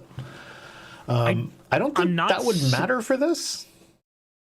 So if you're heavily in the closet and you are watching like gay porn, or you're like tiptoeing into it by watching, I guess somebody would be watching like really, really feminine twink porn so that their brain is like, no, the female enough for me, or some stupid shit.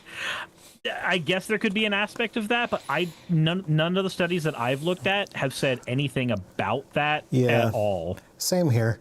Yeah, no, it's I don't think that's been something that's really been looked at a whole lot. No, I've not found any studies that talk about that, because so usually the way I come across any studies like this in the first place is I'll watch like Healthy Gamer GG or some other creator who talks about something that I like and is also really, really research oriented, and they'll name drop these studies a bit and kind of like blurb on them for a sec and then move on, and then I have to go and read them later. And then you stroke it while they read the DOI number. 10.1080/00224499. But this one's 110.111112.108. I'm on the only bad for believers, religion, pornography, and sexual satisfaction. I'm looking at the American DOI men. number. I'm looking at the DOI number for pornography consumption. Look, different strokes for different folks. We're getting our DOI numbers mixed up. I know, right? Don't cross the DOI. Someone's got to straighten us out. Sometimes I pull on it so hard, I rip the skin. Not what I was aiming for, but it works. You know what? That's perfect. That's perfect. Jassa says it's not IP addresses, so I'm not horny. Wait, hold on. What? Are you in? You know what? Just take care of your 127.0.0.1. That's IPv4 though. That's vintage. That's hot. Yeah, it's MILF taking care of themselves. That is, you realize that, like, if I said those words to most people outside of these four walls in this call, they wouldn't understand what the fuck I said. I'm a series of 255.255.255.0 covering something long dead. You're an IP mask? Yeah. That's You so remember cool. the quote from earlier? A series do of remember the masks quote from covering something earlier. long dead. That was a funny joke. That was a funny joke, okay? It was a funny joke, and it was even funnier the second time, but you know that comedy is rules of 3s and 10s, so it's not going to be funny until a third time. Fuck off. Now, what I heard from there is I got to make a joke about being a series of masks another 8 times. You know, that's only because you're a dad, and jokes only work if they've been done into the ground. Mm-hmm. Okay. Moving on. You know Trump tariffing the penguins? Yeah, You the heard 10%, about that? The 10% tariff on the penguins, and the tariffs got lifted, by the way. Yeah. We're not talking about that because that's just a massive pump and dump, is what that is. Yep. You won't convince me that this wasn't on purpose just to make a shit ton of money. Marjorie Taylor Greene bought a fuck ton of stocks 2 days ago. Wonder why. That's so weird. That's so strange. I mean, to be fair, I thought of doing that too because I suspected it was going to be a pump and dump. But then I'm like, that just seemed like a lot of work for me. But yeah, so they determined their tariff rates with ChatGPT, and that's probably why they ended up tariffing penguins and tariffing. There were other places where like the only people on the islands that they were tariffing were American soldiers on the American army base that is there, and that those are the only people that exist there. So yeah, no, they use ChatGPT for that. Like these reporters. They asked ChatGPT for like an easy way to determine approximate tariff policy, and ChatGPT spat out exactly the formula that the White House used to say, like, Europe is tariffing us this much percent. And it's like everybody who knows anything about economics is like, that's not a tariff, that's a trade deficit. But ChatGPT was like, it's a tariff. And so Trump was like, it's a tariff. John Oliver did a thing where he posted the formula, and then when the White House responded, not to John Oliver specifically, obviously, but when the White House responded about the formula that was being used to calculate the tariffs, they said, no, it's this super complicated formula. And they just added a bunch of Greek letters to it. Yes. That didn't mean anything. That cancel everything out and actually just means that the formula is exactly what was mentioned. Mm-hmm. Yeah. I did hear about that, yes. So, yeah, they are literally using ChatGPT to set international economic policy. People have way too much faith in large language models. Yeah, no, it's just like they don't understand the words that they are saying to you. It's just a series of numbers to them. Yep. And they're just guessing at which one is most likely to come next, given the context of what came before. You know, there's a concept called a pea zombie. You're familiar with one, I'm assuming, right? Philosophical zombie, yeah. Yep. So the concept of a pea zombie, for anybody in Is chat anyone who might wears not know, a MAGA hat. well, yes, but the concept of a pea zombie is something that is unable to be determined whether it's a human being or not. It seems and acts like a human being. Not necessarily human being, but a sentient or sapient being. A sentient or sapient being. But like, as far as we know, the only truly sentient or sapient beings we have are us and baby dolphins. Yeah, but there's no reason why we would be the only possible sentient or sapient being. So I feel like that distinction is important. That's fair, but a being of sentience or sapience that can communicate with you. there is no way to tell the difference between a real person and a philosophical zombie. A philosophical zombie is a, quote, person who can only respond to stimuli, and every single thing that they do is not determined by their conscious or subconscious. They're not making any decisions. They are just responding algorithmically to stimuli, which is what large language models do.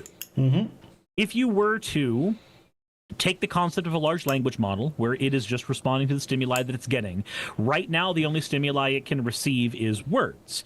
But if you gave it all of our senses, if you gave it the ability to smell, the ability to hear ambient sounds, it kind of can already do that. But if you're giving it the ability to do this on all the time, how would you tell that that's not just a person? At that point, it would be very hard to tell, and even the Turing test does not actually determine this very well either, because ChatGPT can trick the Turing test if you tell it to have a personality before engaging with the Turing test. Yeah, no, it's basically an extension of solipsism. The only mind that I can prove exists is mine, and I can only prove it to me. Yep, but I think, unlike solipsism, which I think is useless dumb talk, I think that... Well, unless we're talking about whether or not people wearing MAGA hats are philosophical zombies. I think the concept of a P-zombie is more fascinating than the concept of solipsism, because solipsism assumes a bunch of strange things, like the fact that all of your favorite... Solipsism is P-zombies are possible, therefore everybody except for me is a P-zombie. Yeah, it's a logical leap that you have no information to get to, and it assumes that all of your favorite and most hated things in the world are things you created, which is simultaneously one of the most arrogant thoughts and also one of the most self-hating thoughts. I don't think so, because I think a lot of solipsism is like it only extends to this universe, and so the idea that you're a brain in a vat or a simulation in a computer or whatever, it's like it's not necessarily created by you. It could be procedurally generated, or it could be created by whoever made the simulation or whoever put your brain in the vat. There are some branches of solipsism that think that your brain is the one constructing everything, and I guess that's what I'm defaulting there are, to. and that's the one that I find to be the most ridiculous. Yeah, because it simultaneously shows that you really hate yourself, because why would you construct a world where you have to pay taxes for roads that don't get potholes filled? Like, come on. If you constructed that world, you fucking suck, my guy. Yeah. Yeah, no, if it were me, it would just be the Beaver video game. Okay. Ienzo says, you mean poll roads? So, yeah, Trump administration is using ChatGPT to determine important policy decisions, which is terrifying as shit because ChatGPT will just tell you what you want to hear. Ha! You said it was terrifying. I did. Speaking of terrifying, let's move on to the tweets. First one comes from Chirachik. Fuck. Oh boy, I love libs of TikTok. Yeah. Oh yeah, she's cosplaying an ICE agent now. Yeah, so she's like going down and be like, hey chat, so I'm just down on location arresting infidels. Whoops, I mean illegal aliens, whatever the fuck we're calling them to dehumanize them. Hello? Like, this is just like bringing social media influencers down to popularize ICE raids, to make people disappear. They're disappearing people, and yeah, having social media influencers involved in it and sending them to El Salvador. Javelina says, wait, so it's not when someone is turned into a zombie after peeing on them? No, so that sounds like a roleplay kink that you can well, I just won't be involved in that one, let me just say that. That's just no judgment, but that's for you. That's just the story of the Resident Evil games. Zombies Sure. will try to get rid of their bodily fluids on you, and that is a way that they can turn you into a zombie, and that happens in the Resident Evil games. They don't pee on you, they vomit, but it's not really that far of a difference to me. I mean, I'd rather have pee than vomit if I had to choose. Yeah, if you had to choose between, you know, chunky or non-chunky coming out.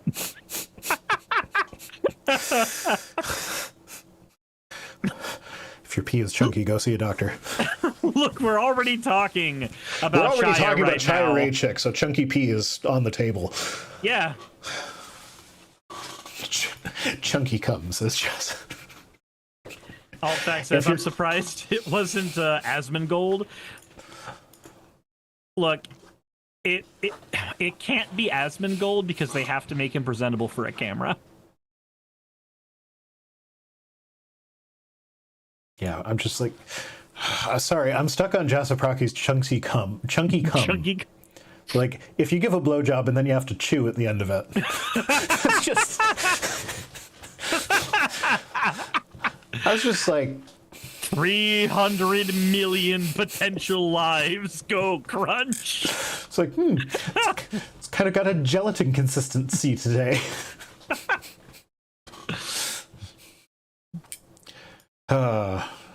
Anyway, yep, that's what Chaya Ray Chick makes us think of as chunky pee, Chunky cum. chunky cum. You've been a bad girl. So let's move on from her. Oh yeah, she's also with the dog shooting lady. Yep, and wasn't Asmon also super happy about that? Just cheering it on? Fuck off. Probably. Anyway, I saw this one. Yeah, so J.K. Rowling tweeted again, which that's never a good sign. Says so it was International Asexuality Day on, I guess, April 6th. And so she says, Happy International Fake Oppression Day to everyone who wants complete strangers to know that they don't fancy a shag.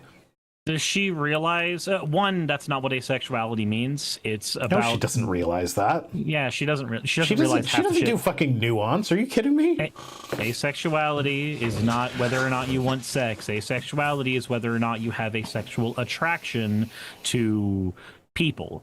If you do not have a sexual attraction to people, you may still want sex because your body may still want the feeling of relief that comes from coming, but those are different things, related, but still very different. I say this as somebody who has dated many ace people and is dating an ace person right now.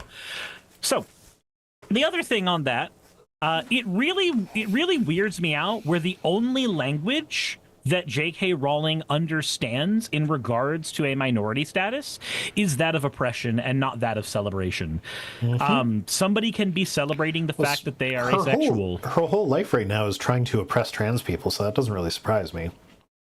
Yeah, it confuses me.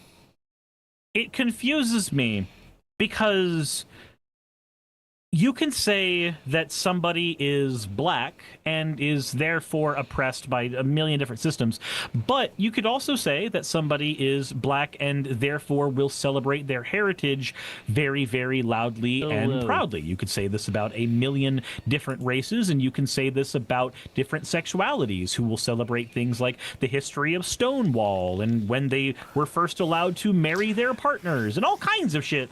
Dark Falcon for $2 says that's such a stupid take from her. Yeah.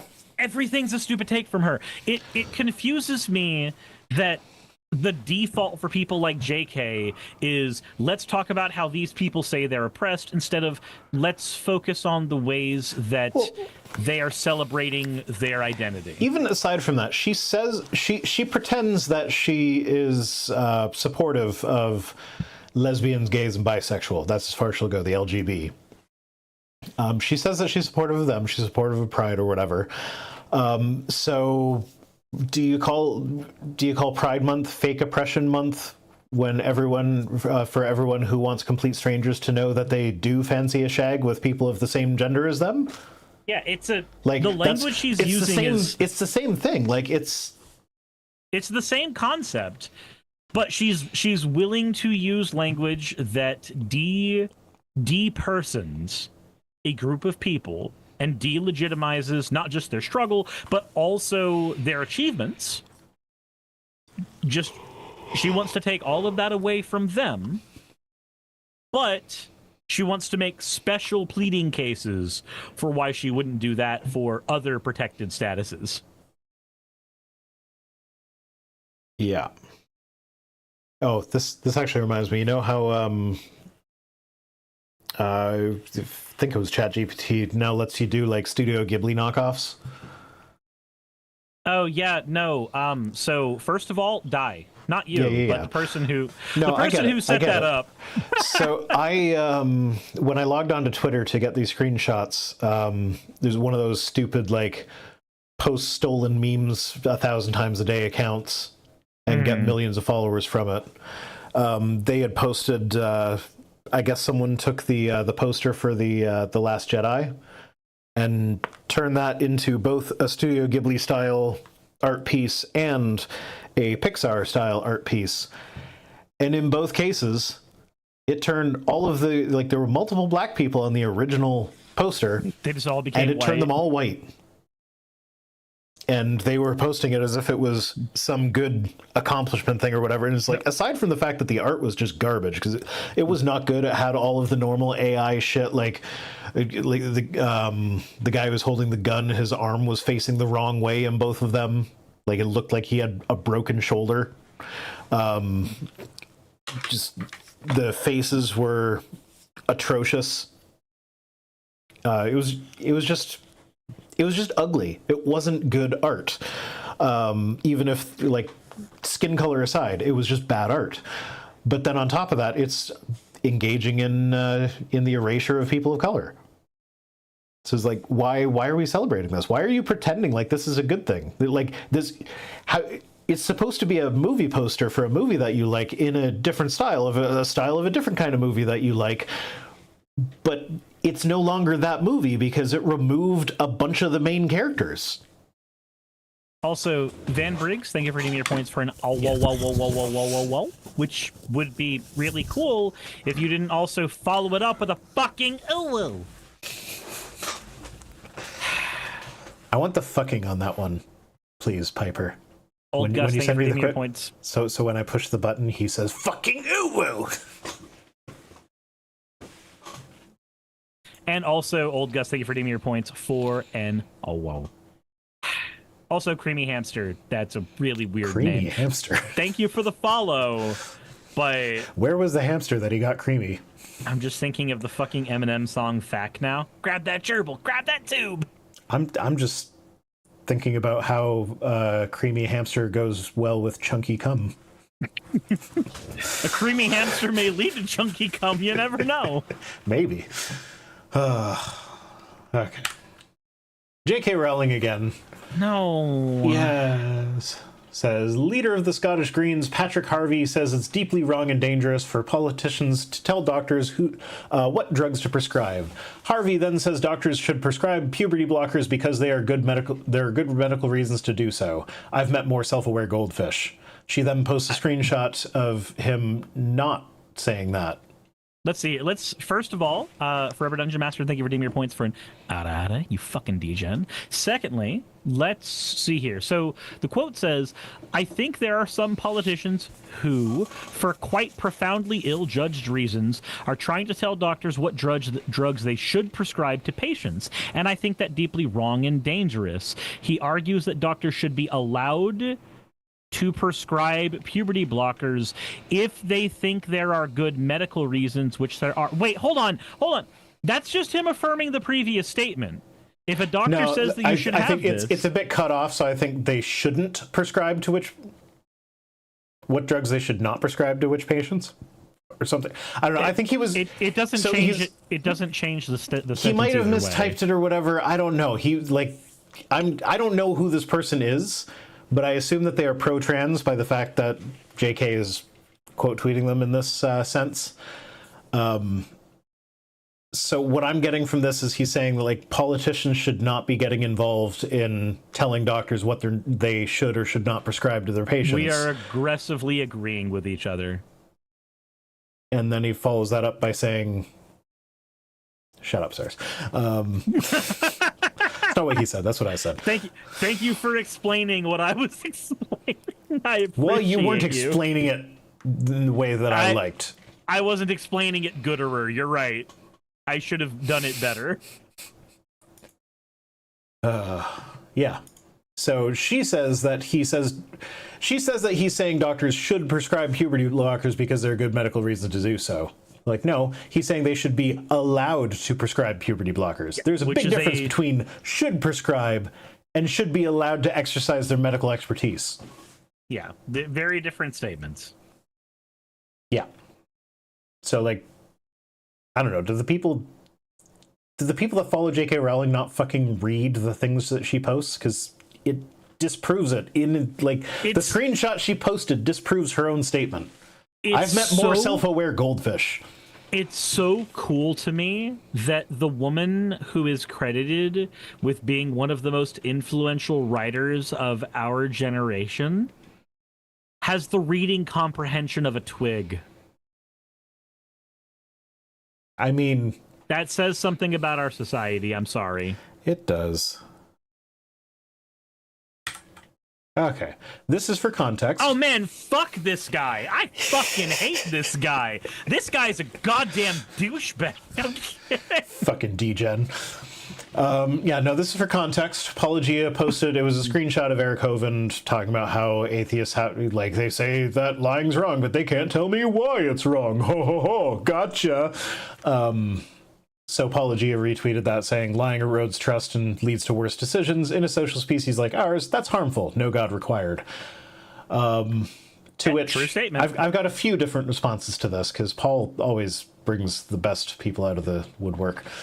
Oh boy. So Joel from the Think Institute says, positing that lying erodes trust presupposes inductive reasoning unsupported by atheism. Worse decisions according to what absolute standard? Social species is descriptive, not normative, so who cares? Harmful according to what objective telos? Atheism is folly.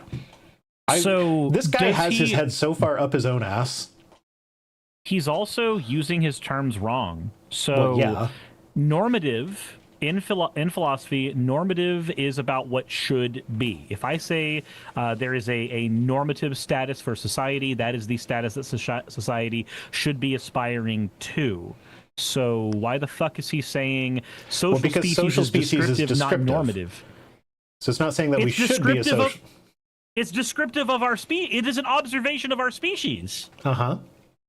Yeah, it's what it is. It's what it's supposed to be. But because we're not saying that it should be that way, we have no basis for saying that. Who the fuck cares what it should be? We're already there. Midnight Rider, thank you for the 199 from the goodness of my black greedy heart. Thank you for the 199 USD super chat. Nice. Yeah, there's also the lying erodes trust presupposes inductive reasoning. But it doesn't, though. No. It doesn't. Lying eroding trust happens in inductive reasoning, and it happens in deductive reasoning. It is just a natural phenomenon that occurs with human brains. If there's a reason we have the statement, fool me once, shame on me, fool me twice, or fool me once, shame on you, fool me twice, shame on me. We have tiny little truisms like that because we recognize this fucking phenomenon that happens. Yeah, and so ultimately this guy, like, he's using these terms that a lot of people they don't use in their day-to-day life. They're not familiar, like telos. Why the fuck are you using telos there? You don't need to say. Basically, that means purpose. So, like, according to what objective, like, a telos is a goal. It's goal. just referring to a goal. So, like, why could you not just say goal? Why not just say goal? Like, harmful according to what objective goal? Yeah. Let's be perfectly it would fucking be much honest. more clear for everybody. Not just that, but if we're gonna grill him on being specific about his terminology, then he shouldn't be using the word objective in front of telos. He shouldn't be using the word objective in front of telos because that's causing him to presuppose shit. Yeah, no, the reason, yeah, that's what I'm getting at here is that the reason he is using these languages, or like things like objective or absolute, don't do it wrong. Like worst decisions according to what absolute standard? Why does the standard have to be absolute? Yeah, you're presupposing it has to be absolute. Worst decisions according to the standard of human well-being. I'm regressing. Does it need to be absolute to be measured to be worse according to that standard? I'm regressing back to my Philosopher days where I enjoyed arguing about the definition of atheism. Kill me. I still, whenever that comes up, I always like throw a little bone acknowledging the fact that there are people who like if you are in a formal debate, then yes, the word atheism does include the burden of proof because it is the claim that no God exists in a formal debate setting. But life's not a formal debate, motherfucker, so get over it. I think the easiest thing to do for me from now on is to say, not one of you, statistically speaking, not one of you have been in a formal debate setting outside of high school. Yep. And there's going to be one or two people that say that they have in my comment section, and thank you so much for the engagement. You took the bait. You're wonderful people. I love you very much. And for the other 99% of you, I was also right. So it's a win-win for me. 99% of the time, I was right 100% of the time. Windshader, thank you for naming your points for an OWO and also an ada. You fucking degen. And Olivia Williams says, Rhino knows the drill. Like and share for $6.99. Thank you, Olivia. So yeah, Philosopher responds to it using philosophy language to cloud the fact that he doesn't really actually have anything to say. This was another response to that from Don't Chip Me Bro. Says, so what? Harm is an essentially meaningless term in atheism. If a bacteria survives, if a dog suffers, if a giraffe is satiated, if a human loses trust, the universe is essentially unchanged. There is no good, there is no evil. There is only blind and pitiless indifference, right? From the universe, maybe, but I don't give a shit if the universe has blind, pitiless indifference. That's not the scale that I care about, and I promise you, my dumb alias, I promise you that's not the scale you care about either. Yeah. If I kick your dog, you don't care because you're a Christian. You care because that's your dog. I was gonna go worse than that. I was like, if I beat my kids today, yeah, in 5 billion years, that is not going to matter. But you know what? When it does matter, right now, and to the right kids that are experiencing it. Right now is when it matters. Like again, I'm going to go with his dog personally because I don't want to beat my dogs. You don't talk about beating my kids? No, I want to beat not my dogs, but my friends' dogs. I'm kidding. One, because this guy's not my friend. I think my friend's dogs want to beat my dog. Because she's a little dog who thinks she's a big dog, so she like gets all up in their faces and annoying and everything. We recently got a cat tree and a dog bed because we didn't want the dogs to feel left out when the cats got a new cat tree. So we put the dog bed next to the couch that the dogs sleep on because they're spoiled as shit. They get a whole goddamn couch. And lo and behold, Growlithe laid on the dog bed one day. And then afterwards, Yumi plopped herself in the middle of the dog bed and refused to move. Yumi is our smallest cat. So now, that's not a dog bed. That is a giant, lavish cat bed, I guess. A thing that we got for the dogs so that they did not feel like they were left out when the cats got a new thing is now also a cat thing. Less Than Lucid says, from meat rub to beat dogs, this has been a weird stream. Indeed it has. Yeah. Oh, yeah. So Elon posted a video of Trump with his kid. So I saw that and was like, I'm glad he's babysitting. No, I saw that and I'm like, oh, Elon is sharing his human shield. How nice of him. So like, that's all that is, essentially. Like, when was the last time you saw Elon Musk with a child before Trump got shot at? Like, I don't think I ever saw him with a child. And then after Trump got shot at, suddenly he's everywhere with his kid. Yay. And it's not like he hasn't had a child of that age range constantly for the past decade or so. At least. So, yeah, he's sharing his human shield. And Donald J. Trump tweeted out, "The United States has a chance to do something that should have been done decades ago. Don't be weak, don't be stupid, don't be a panikin. A new party based on weak and stupid people." If you have to explain it like that, then it's probably not a good, like, new term.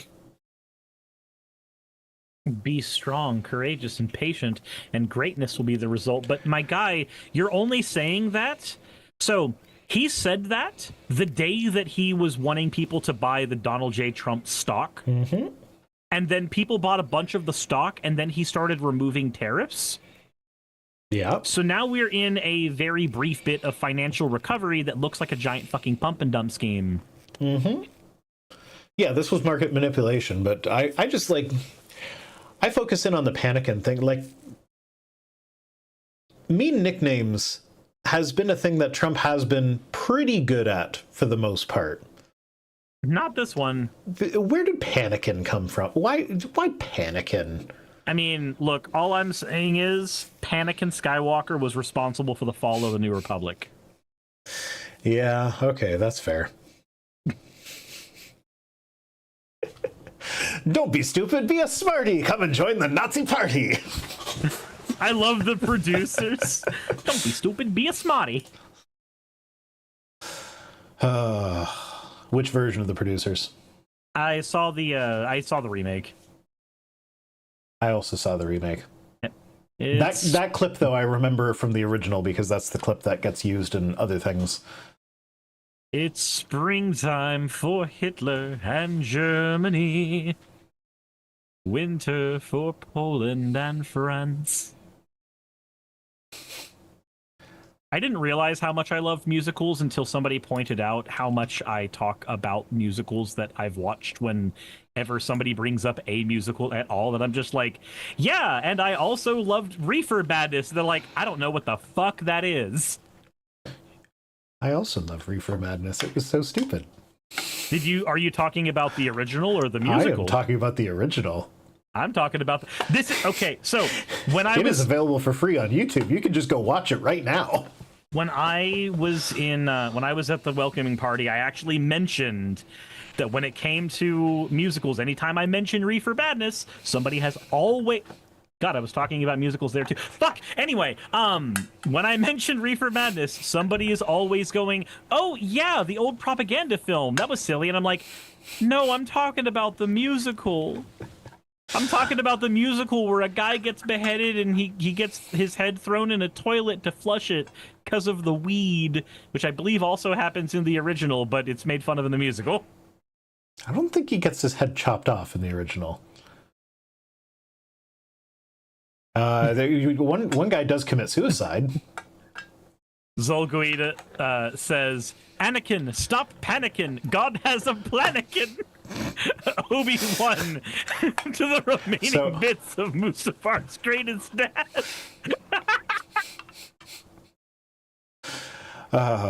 Okay, that was good.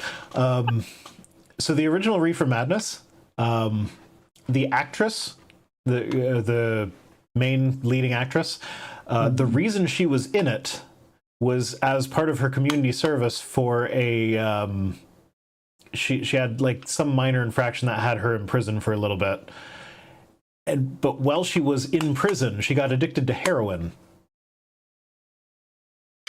and so like doesn't that just show how wonderful our justice system is? Yeah, so it's like she's doing a anti-drug movie as part of her community service that, like, to get her out of prison early, but while in prison she got hooked on a worse drug. And yeah, no, it's kind of tragic, but it's a tragic irony. Yeah. Laura posted the screenshot of Time Super Mario Edition. It says, want to buy a cute Mario history magazine for your kid? Too bad. The fucking groomers wrote it, so of course Birdo is noted for being one of the first transgender character in video games. Because that's what 9-year-old wants to know about Bert. Okay. I learned about that when I was like 12. But also, like, if you're 9 and you're trans and you learn that, then that's super affirming. That's super affirming and important. So yes, a 9-year-old trans kid does want to know that about Birdo. Like, that's not a woke thing. That's a thing that we've been. That's a okay. Like, So I wonder about these people who complain about wokeness in movies and be like, oh yeah, they don't need representation or whatever. It's so childish. You want to see yourself up there. It's like, okay, but a lot of this media is made for kids. Like, have you ever seen a kid who is in one of these groups that is not regularly represented, when they see someone on screen for the first time that has something special about them that is the same as what they have going on? Like, whether it be like, I have autism, so I'm wearing headphones everywhere, and oh, there's a character that's doing that too, or I'm in a wheelchair, no, there's a character in a wheelchair. It's so powerful. So like, it's so important to kids. So like, yeah, to those of us who are in the majority, are like heterosexual cis white people, he's like, well, why is representation special? Well, it's not to you because you're represented everywhere. Like, so I remember, and to be fair, it didn't register to me that this shit was kind of transphobic back in the day, because I also was a transphobe back then, so I was just like, this is the default. But I remember watching Screw Attack back in the day, and the guy who originally ran Screw Attack, Stuttering Craig, ended up becoming like a major fucking bigot and has been trying to make Gamergate 2 happen with Grums. So like, the people you looked up to once, go check and see where they are now. But I do remember the conversations from him in his videos about Birdo being trans and about Poison from, was it Fatal Fury, I want to say, being trans as well. And yeah, the language that was used back then was very much like, nope, this person's really a dude, so if you fap to that, you're gay. Like, that was the language that was used in those videos. Doesn't surprise me how he turned out as a person, but I remember these conversations being normal things on the internet for years. It's like when everybody got fucking pissed about Vivian being trans in the remake of Mario Thousand Year Door that came out recently. And I am hearing a lot of scraping. What is that? I might be fidgeting with a metal container, and okay, my microphone is an omnidirectional microphone right now, so that's I'm sorry. I will put it down. But I remember everybody on the internet, you know, being up in arms about it. That was on the bigoted side of things. Oh, this is a major change to the original. I'm like, no, she was trans in the Japanese version. The American version changed it so that it was not going to be hammered down by bigoted American sensibilities. And they just justified that change. Because here you go, you're doing the thing that Nintendo made the change because of. But no, Vivian was trans back then. This was like the one neat fact everybody knew about Paper Mario 2 was that Vivian was trans in the original one, and then people freaked out about it now. This is not fucking new to me. Jassa says, I've been watching y'all for over a decade. Not possible. I started my channel 9 years ago, so... LFR says, the reason that Poison was made trans is because people would feel weird about beating up a girl. So they said, but if they're trans, it's okay. So they made her trans so that they could beat her up in the game. Huh. Yay. Yeah, that's... I wish I was joking! So Dither says, I had to explain to someone why the Ace Ventura clip is so bad. So here's where I was at when I saw that as a kid. I was just baffled at the idea, like, so in my mind, because Final Fight, it's Final Fight. So the Final Fight. So if you don't know what happens, is like, oh, everybody is made out with this character, and Ace Ventura discovers that she was actually a man, and so, haha, funny joke. He's got to brush his teeth now, and he's throwing up, and it's gross. It's yuck. I kissed a man. Yeah. Whatever. And then there's a big reveal thing at the end, and he's like, and I can prove that she is a man, and he pulls her skirt down or whatever, but there's nothing there. And then he turns her around, and there's like a dick and balls stuffed down the back of her panties or something, so like there's a bulge there.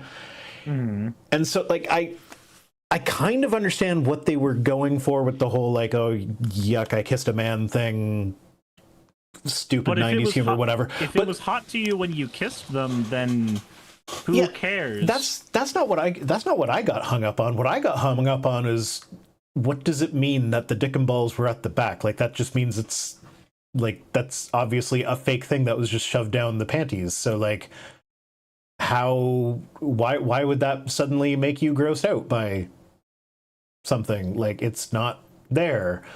So like that's how I saw that scene. It was just confusing to me. It wasn't funny.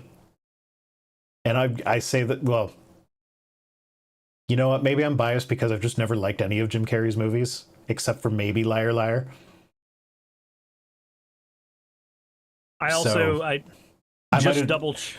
might have just like had my anti-Jim Carrey bias being like, oh, that's just dumb. He does make an okay Dr. Robotnik, though. Not my ideal, but I'll take him. Apparently I've been fidgeting the whole stream with little clicks and scrapes. I have been hearing it. I've just been like, surely he knows. Surely he knows. No, I don't know. I just fidget. So the only reason that I was thinking surely he knows is like I keep an eye on my audio levels. So if something... I don't. I make sure they're good at the beginning, and then I'm like, yeah, fuck it. See, I just stare at them the entire time. So, Okay, so people are listing all the Jim Carrey movies they like, and they're like, no, I don't like Jim Carrey.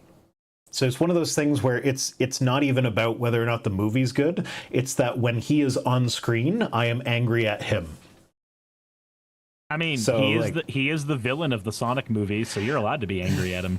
Yeah, but it's not the same thing. Like, as a kid, it was different, but like now as an adult, it's more of a he's spent a lot of energy spreading anti-vax conspiracy whack job stuff. So like, no, I can't deal with that. I don't want to, like, he is indirectly responsible for the death of children. So like, when I see him on screen, I'm picturing dead children. So no, I can't enjoy the movie. That's fair. As a kid, it was probably more along the lines of people kept telling me I looked like Jim Carrey, and that made me angry, so I didn't want to see him. You don't look like Jim Carrey, though. No, I don't. I haven't gotten that in a while. I did, while I was working in restaurants, I did get Will Ferrell somewhat regularly. No, not Will Ferrell. Colin Farrell. Oh, I was thinking Seth Rogen. Sure. But yeah, so apparently I looked like Colin Farrell, or at least I did, like 12 years ago. Looking at the poison thing again, just double checking. Developer Akira once explained that the original idea of characters like Poison and Roxy was to make female characters for the Final Fight series, but the staff became worried mid-production that an American feminist group would try to sue the company for a game encouraging players to beat up women, so they changed them to trans only in the American versions of the game. So Fennec says, I do not look like Colin Farrell. I literally had a guest that hounded me the entire fancy restaurant, like fancy restaurant. Like, we're talking, you're gonna be like, if you're going there with a group of people, it's gonna be like $120 per person minimum. And I had a table that one of the ladies at the table kept on bothering me and telling me like, oh, you look like Colin Farrell. I would like you to say, like, I want you to swear at me. And I kept saying no. It's like, this is a fancy restaurant. I am not going to be swearing in a fancy restaurant. Eventually she went to my manager and was like, hey, can you make him swear at me? And I feel like there was a bit more than just like the Colin Farrell thing going on. I think there might have been a kink thing going on there too, but I did eventually have to swear at a lady because I look like Colin Farrell. Or did look like Colin Farrell at the time, I suppose. That's weird. It was weird. It was very uncomfortable for me. Also, Bravo needs recon. Thank you very much for the $2 tip. But I mean, to be fair, you have a reward thing on your channel where you call people degens all the time. So That's like, true. do you really have a leg to stand on here? I mean, so I also routinely get into fights with my chat. I got into a fight with my chat earlier today because there was a conversation about getting to Canada for trans people, and a lot of misinformation was popping around. And I was like, all right, people's lives are negatively affected by this, so we're going to actually go on to the websites about what different things Canada will or will not do for people who have refugee status. Fuck. Yeah, I was there for part of that conversation, but I didn't catch enough of it to really know what was going on. Okay. Next up, Yorch Torch Games. He retweeted Laura here, saying, "Gamers, the woke took Pepe Le Pew from us and then unleashed a war against Speedy Gonzalez. Let's take Birdo from them. They're trying to recruit our kids for their degenerate causes. What? Let us take arms and take back Birdo!" You can have Birdo. I don't give a fuck about them. I don't... Why does this nobody took Pepe Le Pew from you because you still have every Looney Tunes cartoon that had Pepe Le Pew in it on fucking YouTube. I promise you. Pepe Le Pew is pretty creepy, though. Also, nobody took away Speedy Gonzalez because even in the recent, like, Looney Tunes, or I say recent, but the one where they're all in, like, modern day settings, and what is it, the green witch lady is like actually I forget what stereotype she is, but it's a black stereotype. I forgot what it is. The Looney Tunes show. I know the show. I'm just trying to describe like the things it does. But in the Looney Tunes show, Speedy Gonzalez was there too, if memory serves, and that was a recent iteration of Looney Tunes. So what the fuck are they talking about? Yeah, I don't. Well, my understanding is last time I saw any discussion about Speedy Gonzalez was that he was kind of like an iconic character even among Hispanics. So yeah, it's yeah, he's relying on stereotypes and tropes and shit, but like this is anger for anger's sake. This isn't anything. And like, as a white guy, I am not going to do the Speedy Gonzalez voice. So, like, there's that, I guess. I don't think I can do the voice justice anyway. Yeah, no. I feel like it's okay to try to emulate the voice. It is a voice that is built to be a stereotype, but I don't think I can do it. So, People got mad at me when I years ago when I was streaming playing Super Mario. I would do Mario impressions. Did somebody get mad? Somebody got mad at me for the Italian stereotype. Well, they can fuck off. I'm sorry. Like Charles Martinet, who does the voice of Mario, is doing a stereotype impression. That's not his voice. He doesn't talk like that in real life. That's not his voice. He's not the voice of Mario anymore. He retired recently. But he's been the voice of Mario, and he's the one who actually developed Mario into an Italian plumber. That concept is Martinet's concept. Have you seen the interview of when he talked about how he got the job? Yes, he's just like, oh, let's go and make a spaghetti meatball. No, I think it was like he wasn't even there for the audition. It was just like he was coming in the building as they were finishing up, and it was like, oh, you come in now. Like, okay. It was just a complete like serendipity thing. And he was a perfect Mario. It is there is a part of me that will always see Mario as a gruff Brooklyn accented man because that's the Mario that I watched in the cartoon show. But Italian stereotype Mario is fucking great. Yeah. And anybody that gets upset Bob Hoskins Mario? Bob Hoskins Mario? You mean from the movie? Yeah. I mean, wasn't he Mario? I don't know. I've never actually seen that movie. I actually loved that movie growing up. He was drunk the entire time he filmed it. Everybody was. Everybody was. No, I think at least the writers were. It was cocaine, not alcohol. I think the first Mario movie is worth a watch if you like bad movies, but it means that you need to watch it with friends. Oh, the fucking Goombas.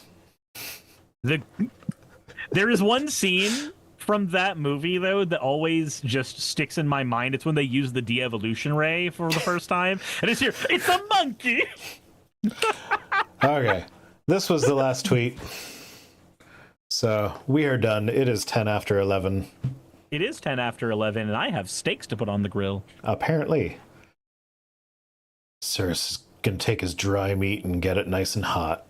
I am, and then I'm going to play Banjo-Tooie for everyone, so I'm pausing the stream for 20 minutes to make food, because I have baked potato fries and steaks to make. Alrighty. Well, thanks for joining me, and as always, fuck off.